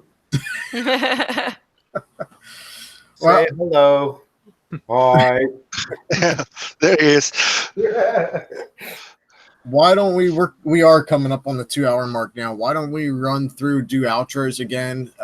Jason, we'll start off with you. Tell everybody again where they can find you, where they can find your projects if they want to drive their palette and their 3D printer nuts trying to do a color lithophane. Let them know where they can find that stuff.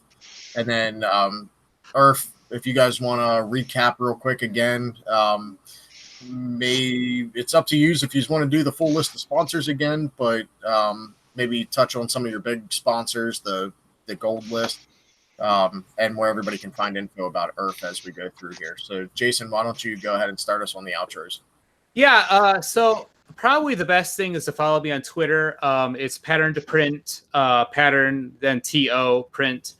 I usually post most of my stuff there, but I'm not. I won't be filling your feed with tons of stuff. In fact, I was looking at it the other day. I actually have more followers than tweets. I don't know how that happened, but yeah, that's where if I'm working on something and I want to show it off, that's where I do it. I do have a YouTube channel. It's just that, and I think a lot of people kind of hit this. I can either do 3D printing or talk about it. And so I'm more doing 3D printing, but occasionally do post videos. So again, YouTube, it's Pattern to Print. And then if you want to see when I post model, it's going to be on Thingiverse, and my handle there is just JMP. So yeah, cool. That's it. All right, and let's go over to Chris. Hey everybody, Chris at mcrispy1 or at Earth 2018 on Facebook, Instagram, Twitter. Really excited about Earth coming up this year. Very excited to have Mr. Boyer coming over doing the keynote speech for us. I think that's going to be a real special treat. Definitely looking forward to just you know, kind of absorbing what he has to say about things and having a good listen. Definitely, if there's one talk, and I hope to catch more than one, but I'm definitely going to make sure I catch that one. So I'm looking forward to a great year. Like I said, a couple things we're still working on. So hang tight, keep your ears open, follow us, and more good stuff to come. Awesome. Thanks, Chris. Nick and Lauren.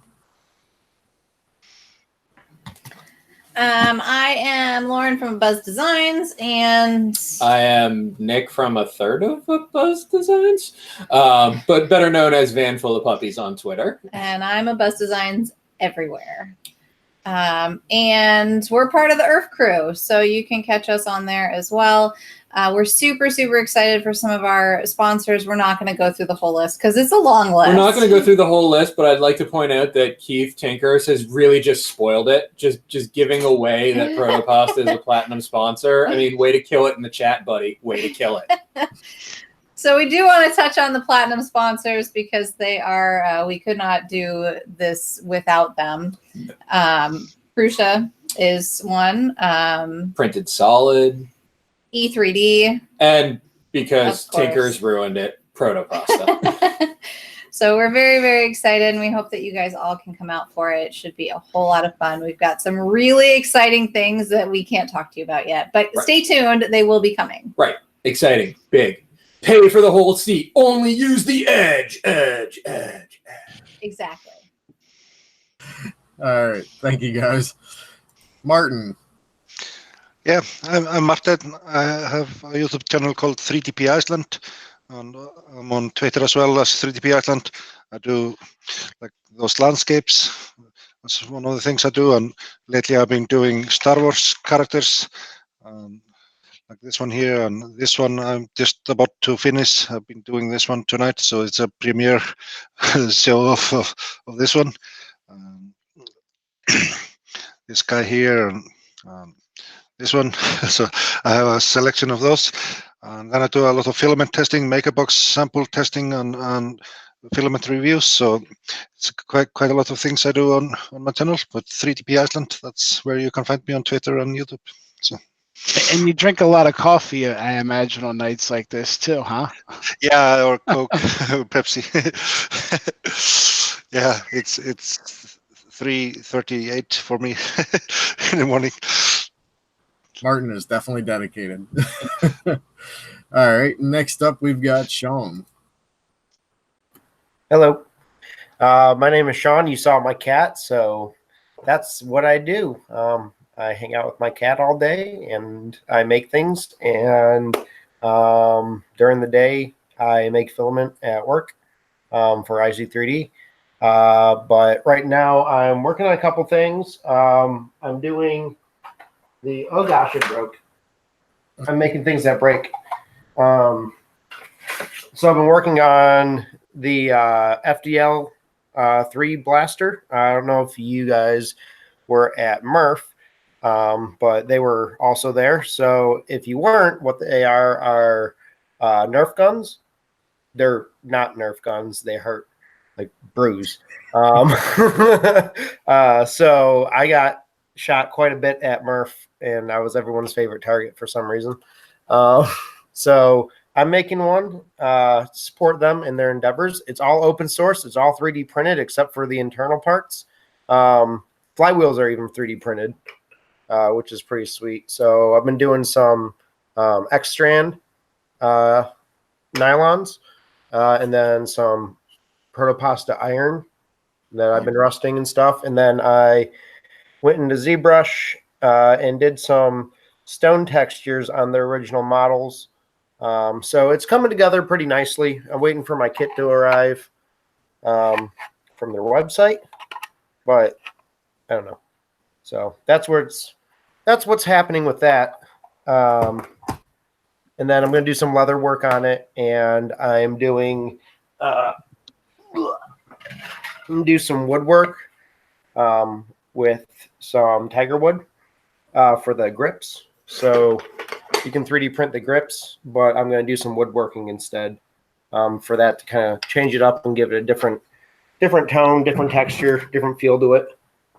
I think it's a little overboard, but it's keeping me sane. So yeah, so you can find me on Twitter at ArtMods. I forgot my name. on artmods_, and then you can find me on Instagram at artmodsofficial, and then you can find me on YouTube at Seananigans, and watch embarrassing videos of me doing embarrassing things. And yeah, that's it. Sorry, that was a long spiel. That's cool. It's always neat to see what everybody. Yeah. Tinker said he loves the mods on the FDL3, which I gotta agree. Doing like the stone texture and stuff, that's pretty cool. Cool. Thanks, Keith. All right, and that takes us over to Vicky. All right. Hello, I'm Vicky Soma. You can find me on Twitter at TGAW. I have a sparsely updated YouTube channel at TGAW3D. And tonight, we got a glimpse at Jason's impressive body of work, and he did say that he's coming to IRF. So, of course, you're thinking, how can I get tickets? Our tickets are on sale now. They're at irf2019.eventbrite.com, and it's $10 for adults and $10 if you want to be an exhibitor. And you heard it from Jason, like he had a picture that he felt he didn't belong. So all of us can have imposter syndrome, and we don't need to. So if you have something you want to share, go ahead and get that exhibitor table, and that'll be $10. There'll be a 6-foot table for you to show and share your work and just be embraced by the 3D printing community. Awesome. Thanks, Vicky. That brings it back around to me. You guys are watching the Friday 3D Printing Community Hangout. The next Friday Hangout is on April 26th. That one, for those of us here in the States, is at 4 p.m. Eastern. Martin is actually the one who does all the organizing for the European streams. So not only does he stay up really late with us one week, he's also organizing for the following week to keep that stream going and getting hosts on, picking topics, basically doing what I do for the U.S. side. Martin's doing for the European side of things. So, Martin, do you guys have a topic for the 26th? Yeah, we are talking about material printing, and then there will be some people attending 3D Meetup Sweden that will try to connect from their location. so you might have some guests coming in from Sweden, but multi-material printing was a main topic. All right. And then the next US stream is going to be May 3rd at 10 p.m. Eastern. And that one I am like really excited about. I've been working on since October, getting Jimmy DiResta, famous YouTuber. He's also the shop.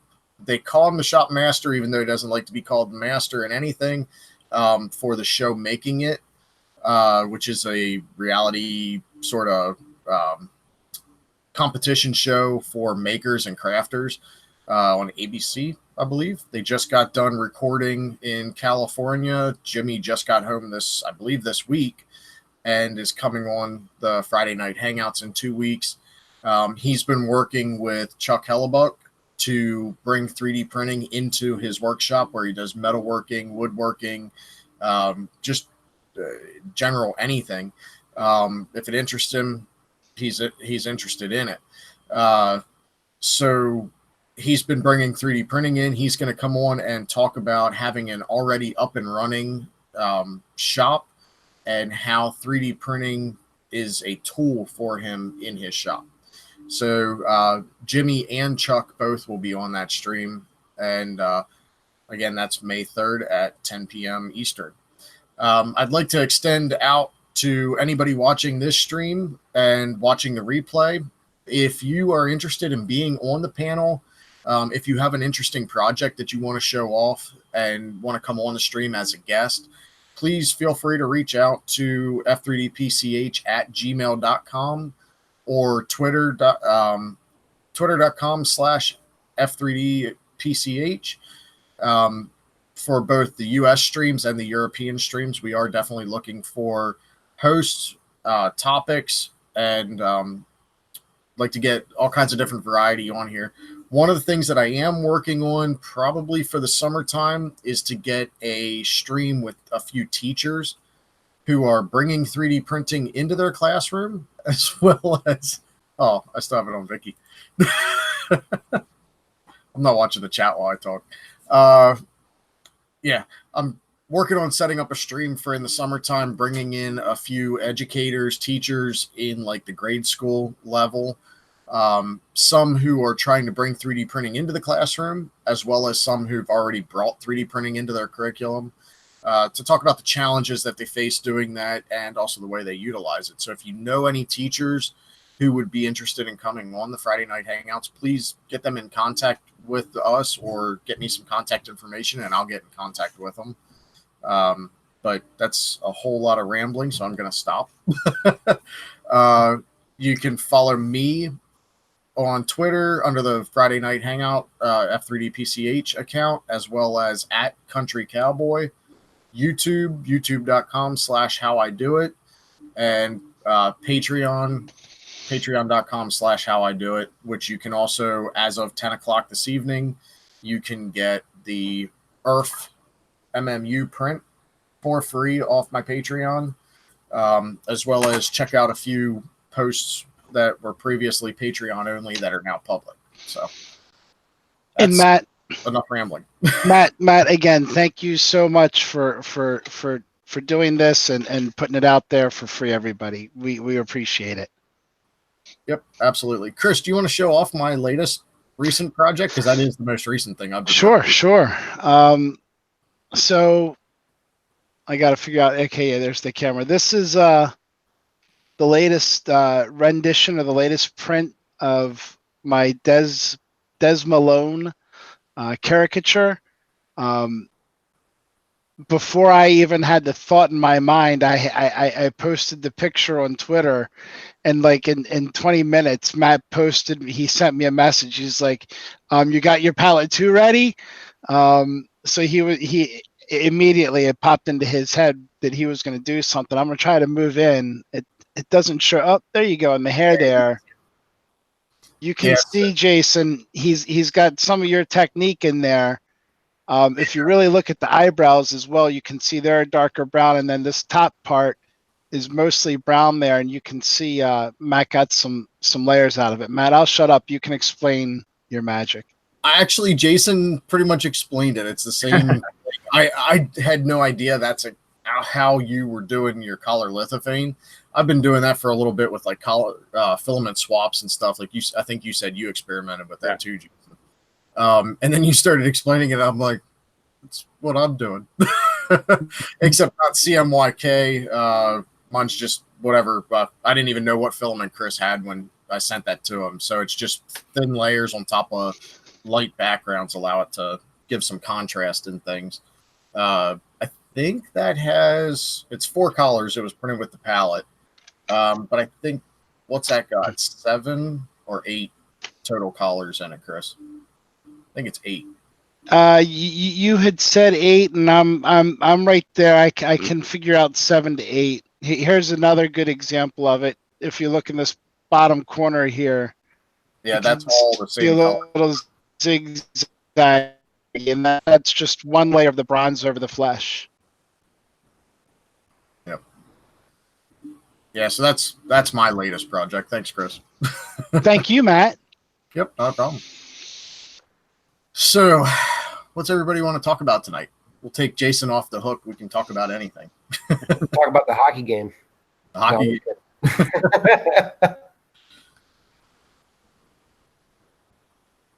I was just looking at the chat. Tinker said the MMU print should be able to do the single first layer color thing that Make Anything 3D uses and did on a video. That is true. If you look at Make Anything on YouTube, so like doing this print using the files that I put up on there, you can follow Devin's tutorial for, he did a phone case, multicolor phone case. You could do that with this as well to get the first layer with the logo, just print it face down instead. Do individual filament swaps and then just let it print the back all in one color, probably white because anything else might show through the white. Did you design this one as well? I did. Yep. Yeah. That one. Oh, okay. I got to give Chris credit. I still haven't gotten the palette printing this well. Now, Chris, you did print these, right? Yep. With the palette too? Yep. Okay. Palette on the Prusa. On the Prusa. Yep. Oh. Palette very much likes the Prusa. Like I said, if anybody does want the files split so that they can be printed either layered or the other way, Chris, you've done a couple of my prints like this. Oh, yeah. Where this is all individual prints. So every collar you see on here was a separate print, and then everything fits together like a puzzle piece. I've popped this apart enough times I really don't want to put it back together, so I'm not going to. But I can do the Earth logo both ways so that people have their choices how they want to do it. So if you do want that, just comment on Patreon. All right, guys, we got to head out. I've got to get some work done in the studio now. All right. Thank you for joining us, Nick and Lauren. Thank Good you, night, guys. Lauren. Bye, guys. Have a good night. Bye, guys. So, Sean, talk about your project FDL, because I kind of missed it somehow. I want to know more.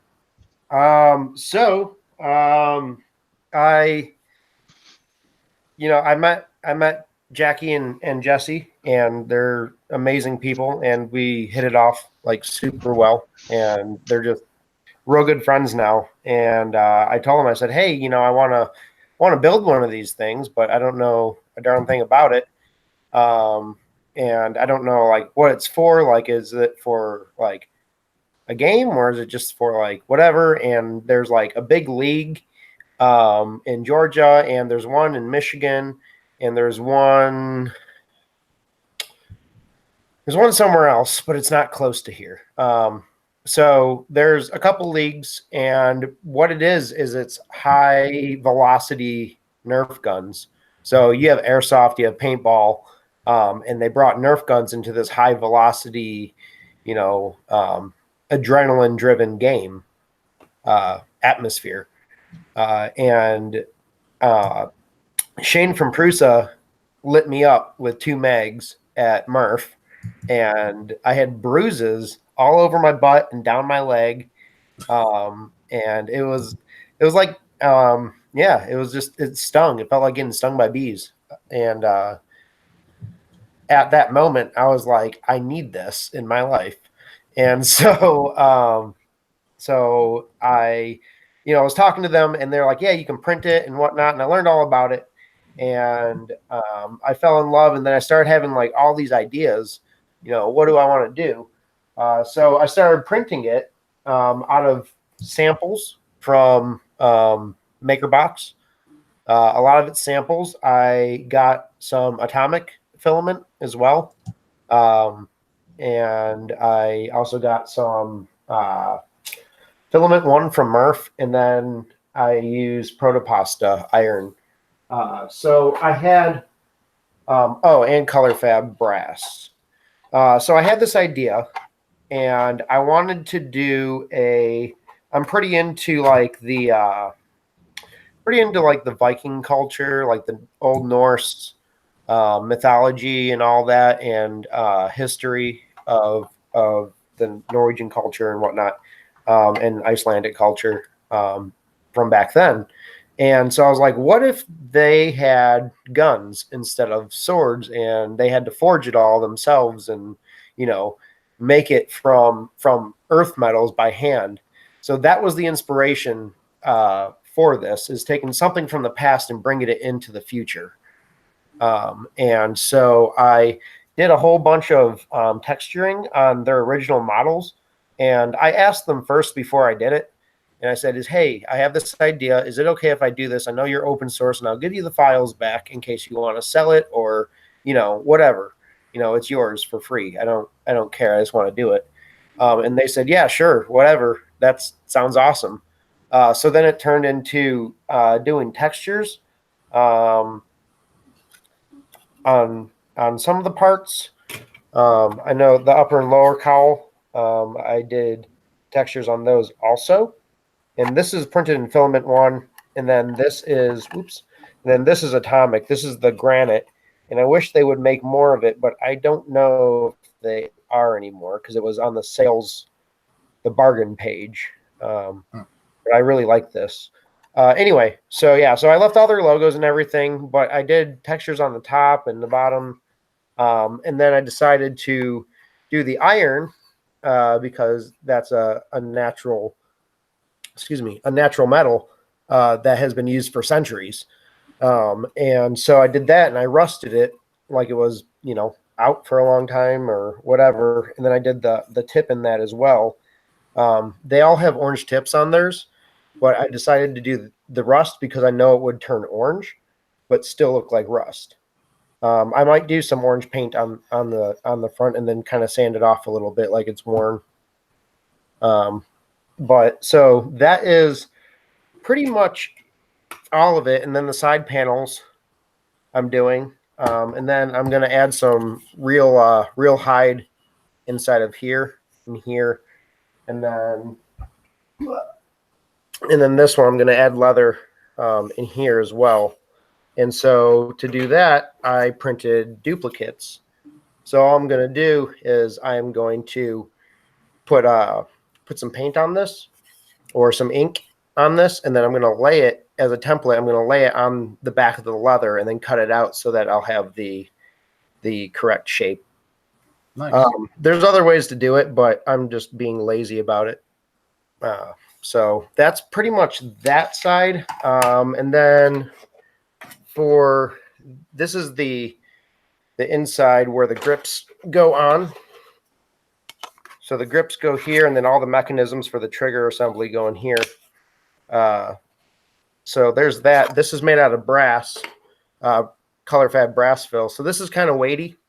I wanted to cast it out of brass originally, but it would have been too much, and I don't have the resources for that at this second. So, so this is the best I could get to brass. And then, so yeah, so I did that. And then I'm going to do these grips out of wood. I'm going to do some woodworking. So I have some tiger wood. And I'm going to do one set out of that. And then I also have some Patagonian rosewood, which is a very nice heavy wood with a very unique grain. And you probably can't see it, but there's like little speckles in there. Like it was like feathers were plucked out of it. It's almost like goose. Yeah, skin. it looked on camera like it's got like swirls in the grain and stuff, like almost like knots, but they're not knots. Yeah, they're not knots. They're swirls and patterns, and it's beautiful. And then once it's oiled and very nice, it will bring out all the colors and detail in the wood. So a little of my background, I used to do a lot of woodworking, and then I had a metal shop as well. I did a lot of metal work. So for the butt stock of it, I'm actually going to do, I got access to a forge. So I'm going to do some blacksmithing for the butt stock. And that's about it. That's all I'm really going to do. So it's a big endeavor. And honestly, like, this is the coolest thing I've done in the past couple years. Like, just for me to like get all of my energy out and kind of mellow me out a little bit, you know. It's cool that you're going to mix the mediums like you are, going from, you're taking 3D printing, and the fact that, your inspiration for doing the stone, doing the iron, like you're following through the whole way with this. You're taking old and making what something new would look like if it was old. It's cool how you're following through the whole way through that entire project. It's neat, the ideas you have. Cool. Thanks. Yeah. I'm having fun with it. And, yeah, I don't know. I'm just having a good time, and I like bringing ideas to life, and especially something tangible, that you can hold. So everything that I always do, I always try to purvey a story or a lesson or whatever through my work, whether it's just a prop or a drawing or whatever. So everything means something. So I'm not just haphazardly slapping stuff together. Cool. That's cool. the inspiration and everything behind it's really neat, and all the ideas you have going forward. I can't wait to see that one done. Thanks. I'm excited to show it. Yeah, it's really cool. But I think I'm heading out. I'm starting to drool. It's 4 a.m. for me. So Martin, you have your Earth logo stuck on your shirt. yeah, I have my logo here. How's it? Party time. Like a pin? Yeah, Magnetic bulldog clip. yeah, Ah. it has a magnet in the back. So Cool. I've been trying to figure that out the whole stream. I didn't know if it had just like a pin back on it. yeah, Or not. it's magnetic. Yeah. So I just had it on for advertisement for yeah, but thanks everybody and take care. I'm gonna get some sleep. So. Have a good night, Martine. Good night, Yeah. Martin. Night, Martin. Yeah, I'm gonna have to head off too. Yeah, I think, Good night, And- Jason. Me as well. Good yeah, I night, think Vicky. wrap it up. Good night, Thanks, Jason. Jason. Good night, Vicky. Good Um, night. Jason, if you ever want to come back on the streams as a guest, as a panelist, you're more than welcome to. Just like we opened up to everybody, anybody's welcome to come on. Really appreciate you taking the time tonight, Jason. And I know you were worried about taking up the full slot, but you did great. And I can't wait to see what project you're working on next. Oh, thanks for having me on. Talk to you later. I'll Yep. see you in a few months. Yep. See you, Vicky. Bye. See you. Bye, Jason. Have a good night. Do you guys have anything else you want to show off that you're working on before we sign off for the night? All my stuff's downstairs. Vicky's in the wrong room. Yeah. Next time, right, Vicky? Yeah. Yeah, so what I've been working on is my new shelving setup for the printers, and that's kind of hard to. I'm not carrying my computer so that you can see that. Oh, come on. So, other than that, just working on some Earth stuff. If you guys have a minute, Joel just posted in the chat. He is available to jump on if you would like to talk to him. Sure. Give me a second. Go ahead and talk amongst yourselves or whatever. I'll send him a link here in a second.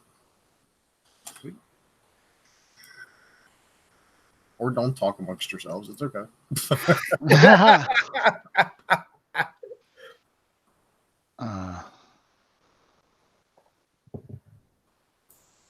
Sean, anything new coming out of IC3D? New? Probed Green Pet G from Alien 3D. That's it so far. All right, I just sent Joel the link. Joel, check Twitter. Should have a link coming to you any second. The only other, big thing I have to say at this point, and I know we all said it before, but it goes to say it again. Thanks to all our sponsors. Thanks to everybody who came out and jumped onto the Earth bandwagon early. Last year, we were scraping for sponsors literally 2 weeks before the event. We were putting people in booths.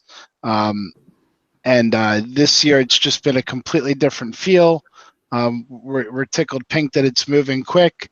We're tickled pink that we get sponsors that come on again early like they have this year, and we can do something cool like bringing Adrian over to see the show, give us a keynote speech.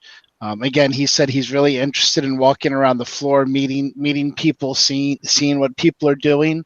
So everybody has a really unique opportunity here. If you have a rep wrap that you've custom built or something along those lines, bring it to the show. This is the one that you want to bring it to, because you might end up having a conversation with the guy that made all this rep wrap stuff possible in the first place. So. Great opportunity this year. That's awesome. Tinker's asked in the chat if Matter Hackers is on the list of attendees that you've heard of yet. Pardon? Tinker's asked if Matter Hackers is on the list of attendees for ERF. Unfortunately, they have declined. Okay. And there's Mr. Telling. Would you like to introduce yourself? Can you hear me okay? We can. Okay, good. Well, for those who may not know, my name is Joel, and I shout things at a camera on a channel called 3D Printing Nerd. You might see Sean walking in the background every once in a while because he's going to go to the airport to go home for Easter. Your announcement of Adrian Boyer for ERF is insane. Legit insane. That is amazing. He's going to have he's going to have an easier time walking around the floor at ERF, I think. If he would have been at Murph, it would have been a bloodbath. It would have been terrible.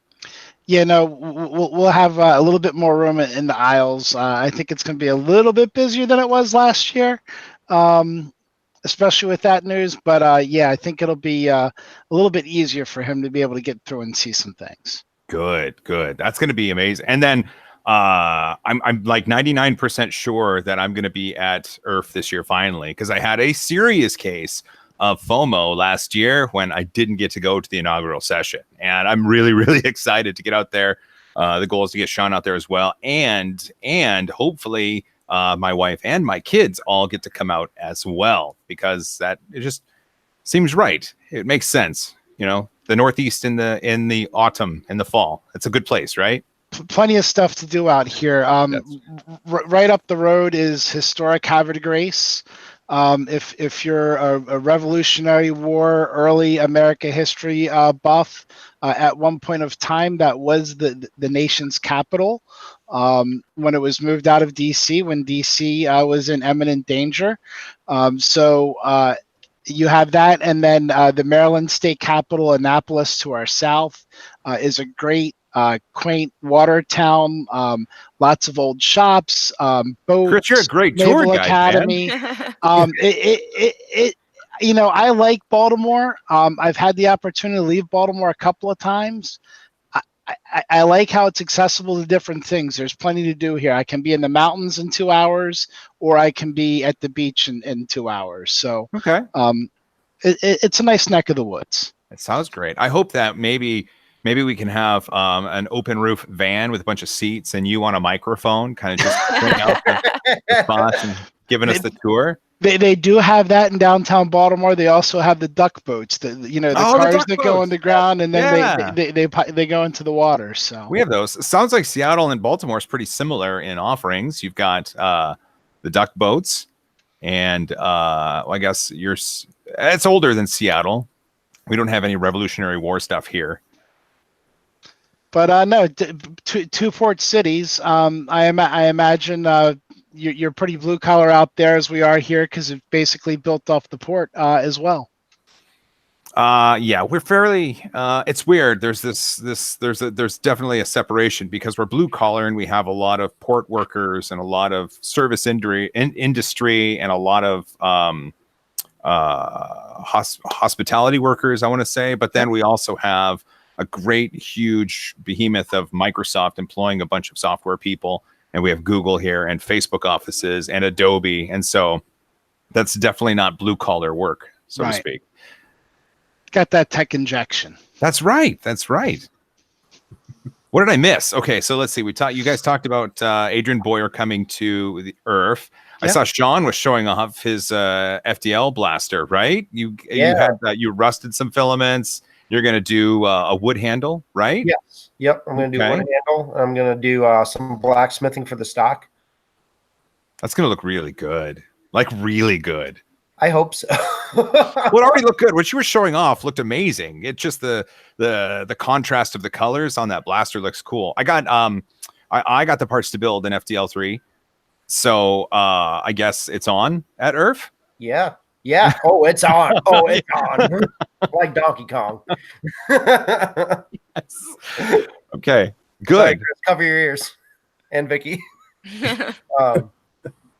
Are you building yours right now? It's in progress. I've got currently everything's kind of in a state of flux. Sean and I have been cleaning up and sorting, and I mean it was a mess before he got here. So yeah, I'm thankful for his help. right now the poly panels that Devin over at Make Anything did, and then Angus did that video about making that like a robotics platform. Oh yeah. I don't really print small things, so I have some larger scaled poly panels, and that's what I'm working on right now. And my goal is to make something that I can either sit on, sit in, or crawl into. That's like my original goal was, what if I could make a carport out of poly panels? And then I was thinking, and then it's just it's big and it's huge, but carports are boring. I should make a sword or a motorcycle or a sorta-cycle. I don't know, something. Sorta-cycle. Oh man. So that's the goal. The problem is when you scale these things at certain sizes, the triangles fit really well on the Artemis and the Prusa Mark III, the Pulse, those size beds. The squares, unfortunately, they almost fully consume a TAS 6 bed. So that's what, 12 by 12. So then the TAS 6, the Raise 3D, the Fun Mat machine, Creality machines, the G-Tech, the Sierra Tennis Pro, that's going to start, because I have to print a lot of these.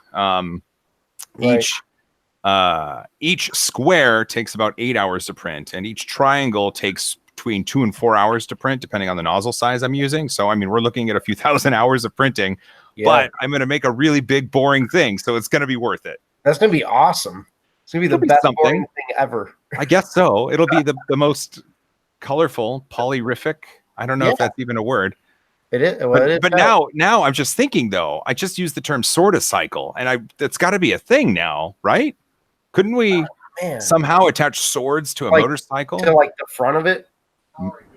Maybe. Oh, what? It sounds like a Power Rangers thing. Oh, a sorta-cycle sounds like a Power Rangers thing, Sean says. Oh, it could be a Power Rangers. It could be. I mean, I don't know if you guys know, but Sean is the authority on Power Rangers. And he described it kind of like, he said, growing up, he could really nerd out into certain things, you know, Star Wars, Star Trek, Power Rangers, G.I. Joe, Transformers, Barbie dolls, whatever. Oh my God, it is a Power Rangers thing. But what? Yeah, so, but instead of getting sort of interested in a bunch of things, he went full nerd on Power Rangers. So if there's ever anything you need to know about the Power Rangers, you can talk to Sean. I think if Sean goes to Earth, which he should, I think he should cosplay as the Red Ranger. Yes. I think Amy's planning on a cosplay for Earth, and Amy and Kelly cosplaying at Murph. I've heard a lot of people grumbling about possibly doing some cosplay at Earth. So really, good. I would love it. That'd be great. I want to cosplay as Chris. I just need to get a good mustache going. He has printed ones. I know. Actually, Vicky, you need to go cosplaying as Chris. I want a really good handlebar mustache right there. I think that'd be fantastic. Yeah, I don't think Ryan's gonna like that so much, huh, Vicky? But the kids might. Oh, they would. The kids can do it as well, right? Yeah. We could be a whole little family. Family of mustaches. Oh, this is fun. I think we have to leave soon. I'm gonna have to sign off. This was fun. Thank you for letting me join you guys just for a little bit. This was good. I hope that in the future I do have more time available that I can devote to these, because I really like talking to you all. It's a bunch of fun, and I think it's only right that I do it more. If you'll have me. Absolutely. I like hearing your voice at this hour. It's very relaxing. I'm going to pass out here shortly. I used to have a podcast where I read IKEA manuals for how to build their furniture. I just read it at a slow, monotone pace, and it was called Manual Dreams. I imagine it'd be very relaxing. You just built IKEA furniture. They don't have words in it anymore. Yeah, really? There are no more words. There used to be words. They don't even letter the parts anymore. They just show you pictures and they draw some lines to connect the parts. But there are no. And I used to work at an IKEA years in high school. I was a carts guy, full serve handout and carts. and I put together a lot of furniture in the day.